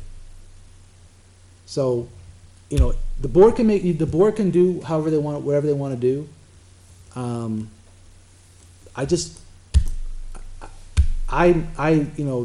my opinion, it was very disrespectful for the conversation that occurred, the commentary that was occurring, and the lack of the disrespect of just the issue of the fact that they were actually hurting my professional reputation based on the comments they were, because they weren't saying it, but it was just, it's innuendo, right? It's like, I did something wrong. I've done something wrong. I've done nothing wrong. And I have all the credentials to prove that I haven't done anything wrong. But, in public perception is one thing versus with reality. Does the budget committee know, Mr. Byron, that if we were to have a computer company in here, that the cost to the town would probably be well over $30,000 a year? They were told, Because I know one town is paying $25,000 a year. they were told that the cost to do this work, if we brought somebody in, would land up between $50,000 and $70,000. And that was the number that we have in terms of what the cost would be if we go out Right, external because services. It's, their reaction was, they don't care. okay. No, they haven't voted on this. I'm just making the rest of this board aware of what the discussions were. Okay. And John, just to lend a bit of support, for anyone out there listening, there is absolutely no doubt in my mind, I've been in town almost 40 years, that every function that you've performed has been for the benefit of the town, and I think the town's a lot better off, our whole IT system's a lot better off for your efforts and what you've given the town. And I, for one, as a taxpayer, am extremely grateful of what you've done, and because you love the town, and because you were doing it because you were committed to making this town better. And anybody that thinks otherwise is sorely lacking in common sense. So congratulations, because you've done an exceptional job, John. Thank you. The next item was solid waste. The budget committee thought that potentially we should be cutting back on maintenance for the skid steer and baler, because we're getting a new baler. So, we'll see what happens there. Executive, the Budget Committee is now talking about removing all stipends from the Board of Selectmen because we didn't have a stipend, or didn't accept our stipend this year. So they will remove, my guess is, all stipends from the board for 2015, and potentially put that forward as a warrant. They wanted to see if the selectmen will take that forward as a warrant article. I hope they remove all of them, not just the selectmen. Well, when I brought that up and discussed that, I was immediately told that we're not here to discuss anything other than this particular budget and the selectmen's stipend. So what will happen, I don't know. But I was not one to let an opportunity pass, so when people started throwing other stuff out, I was proactive in terms of reminding them that we have to stay focused on the I think- topic at hand. There you go. The other thing too is I also thought the facts were kind of incorrect because they were indicating that the budget didn't retain the Board of Selectmen's stipend, but that in fact that it did, and when we received a default, this board decided to return those funds to the bottom line of the budget so that we can actually deal with our priorities. Their view, for what it's worth, is that because we took that line item and moved it to other parts of the budget, was that we did not have a budget that contained a stipend, therefore it's a new stipend and they want to put it in as a. See, no good deed goes unpunished. That's my, And that's the truth. I'm gonna reserve any more comments because I'll probably. If I'm misstating this, John, No, you're right. or No, you're Jason, right. please. No, And I was there till about 8:45, so, Yeah. I mean, I did hear it. The next item under executive was the concern about the raise that the Board of Selectmen have given Mr. Hoke. Well, that's okay. The statement was that we had given him a 10% raise. We didn't give them enough? And what they're not understanding is that there was a deferral of pay by Mr. Hoke. And that actually, if he had accepted the raises that were in the contracts, it would be less than 10, much less than 10%. And I have asked Jason if he could to calculate that out, just so that I have that information, but make you aware of that. In the meantime, now, the Budget Committee has requested the contracts of Mr. Hoke, his current contract, his past contract. They've asked for the contracts of the police chief, they've asked for the contracts of the fire chief, and am I missing anybody? that's it right now. That's it. So, that's where we stand, It's all public record. and So are they really worried about what these contracts are? Are they worried about the dollar values, or are they worried about I trying was- to tell us how to do our jobs? I was being asked the questions about why this, why that, and my point back was that we are focused on making sure that the budget is correct. If they need a copy of the contract, I have no problem with that, but the intent of giving them the contract information is to ensure, it is a public document, Right. is to ensure that the number that's in the budget fairly represents the obligations of the town under the contract. So they don't, It is not their purview to discuss any provisions of the contract, Right. other than the funding mechanism. And to go back, and not to beat a dead horse, but to go back and talk about the stipend issue, that was the exact point I made, that it is not their purview to discuss whether there's a conflict of interest or not. It's only their purview to state whether that is a valid expense in the budget. Correct. So that went on. They did not, when information was presented to the Budget Committee concerning the stipends given to other select boards around towns of similar size, I was told that they don't care about that. That one person said that we only live in Litchfield, I don't care about other data outside of Litchfield. Oh, And- we'll remember that. And another person said that it's widely known that NHMA lies in their data, and they have a vested interest in making sure that, That's insane. and I shouldn't say lie, they didn't say lie, but the data isn't accurate. It was It's a in Brony the referral. same negative connotation as lie. Where are they getting their Which- information? What is this budget committee? What happened to them? So, anyways, the chairman asked me if I could provide NHMA data on the the administrative salary, which I don't have a problem providing, but it's irrelevant because there's a contract. Yeah, it might be a waste of your time. And the Board of because they're not gonna Selectmen believe it sets anyway. the amount. So the long and the short of it is, those are the first three budgets we went through. They're under town meeting, excuse me, town clerk, accounting, tax collection, and legal expenses. There was no real discussion. Those went through relatively unscathed. Did I miss something? Except in the accounting budget. What was it, what did I We had an miss? extended conversation about bank deposits and mileage, Yes. which is continuing into this week. So, I apologize, you are correct, Jason. The Budget Committee's feeling is that, or their thinking, or some members' thinking, is that they potentially should cut back on the amount of money that we pay for travel, I'll call it, road travel, to deposit that, and that we should hold the money in town for a longer period of time. Can't do that. Well, By law, doesn't there have to be a deposit It's the made? $1,500 threshold, Yeah. and so, and the $1,500 threshold is not cash. The $1,500 threshold is all funds collected. So it's got nothing to do whether it's just cash or No, checks that's or good, 'cause I whatever. always thought it was cash only. but- Well, it was stated at the meeting that it was cash, And- but it's actually not. It just says funds. yeah, and I apologize. Part of that was my own confusion. When we last looked at the bank, a couple years ago, we looked at changing banks. You know, the idea was that we could do the remote check deposit idea, which then you could potentially you'd be under 1,500. But- Um, The long and the short of it is two things. Number one, the RSA clearly states that the Board of Selectmen makes a decision on deposits. Right. Okay, so it's our purview to make those determinations. Secondarily, in 2008, when I came back to this board, we had just suffered a theft by our treasurer of the amount of $212,000.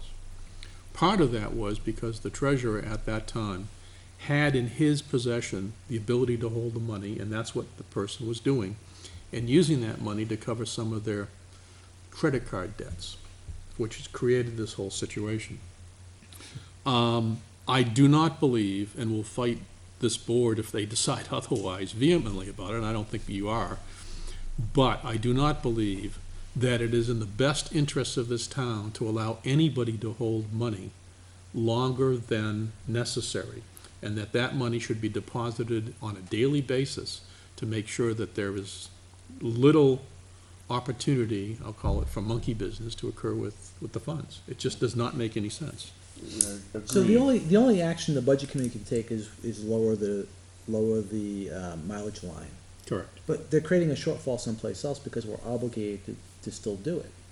This is why, it's like, where is the partnership? Because we're saying, this is our policy, we have a history of a problem that occurred, this is how we're protecting ourselves, and they're still gonna try, and maybe they won't, because they haven't voted on it yet, but, Right, we'll find out next week. you know, they reduce it, and all they're doing is putting us in a hurt, because we gotta still do it. So, tax collection, if I'm wrong, say so. Tax collection, legal expenses, no big discussions. Under advertising and regional associations, there was a question on whether we were getting anything out of the membership in the New Hampshire Municipal Association. It was explained by myself as well as Mr. Hoke what benefits we get from that. But there is a discussion and an opinion expressed by at least some members of the Budget Committee that we're not getting any, excuse me, the taxpayers aren't getting any benefit out of it, and therefore that we should strip out the 6,000, whatever it is, 6,500, I don't know what the number is, from the budget for membership in the NHMA. Street lighting, no general questions. Welfare, there's probably gonna be, we discussed this a moment ago, there's probably gonna be an effort to decrease the amount of welfare. Yeah, maybe down to 15 or something like that, from 20, but still be it. Patriotic purposes, there was a discussion as to why the expenses were so high, but, Is it high? well, the expenses were high this year. Yeah, to be fair, the Historical Society's share of it was spot on, kind of what we expected from them. We charge some of the groundskeeping stuff to patriotic purposes, Oh, yeah, yeah. instead of it sticking it in general government buildings, so it looks, remember, this is something that, high means it went from like $900 to $1,500 in terms of order of magnitude of this budget, so. So, there's also the last one, excuse me, the last one gone through was debt service, and there was no significant discussion on the dollar that we had in debt service. So that was the budget committee meeting. We have another meeting coming up on Thursday of this week, where votes will be taken on those budgets, and we'll go through the rest of the budgets. That's it. Glad to answer any questions if people have them. Anybody? Well, Yeah. good. Anything else? Nope, that's it. I have nothing, my meetings all start next week, so, I have nothing. still hear anything? No. Okay. All right, moving on, no items removed from consent, we do have two items under other business, although I think, did we cover this deposits in? Are we okay with that now, or do you wanna bring that up again? Well, basically, I just wanted to, I had asked that this be put on the agenda, and my intention of putting it on the agenda, and maybe I misheard at the meeting, subsequent talks with Jason seem to indicate that maybe my hearing is going on me. Or my mind, or both. Or it's just a misstatement. Well, yeah, I think the question was just around, and I can kind of recap what our process is, just, and this was sort of related to all of the maelstrom of deposits and mileage. When we close out the day in the town clerk tax collector's office, the daily reports are run from all of the systems, verified with cash register, so you have the multiple controls there.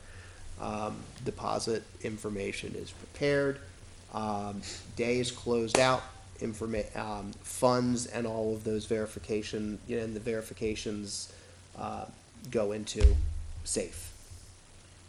Deposits are transported to the bank sometime during the next morning. Again, they're verified at night.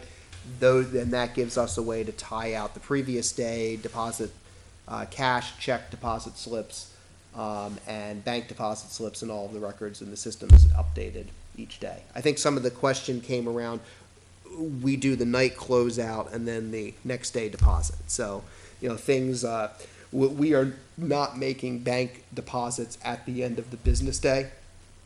And part of that just is we don't have a bank at the end, down the street. Right. And the hazard comes when you create a situation where you're not going on a dedicated trip to the bank and back.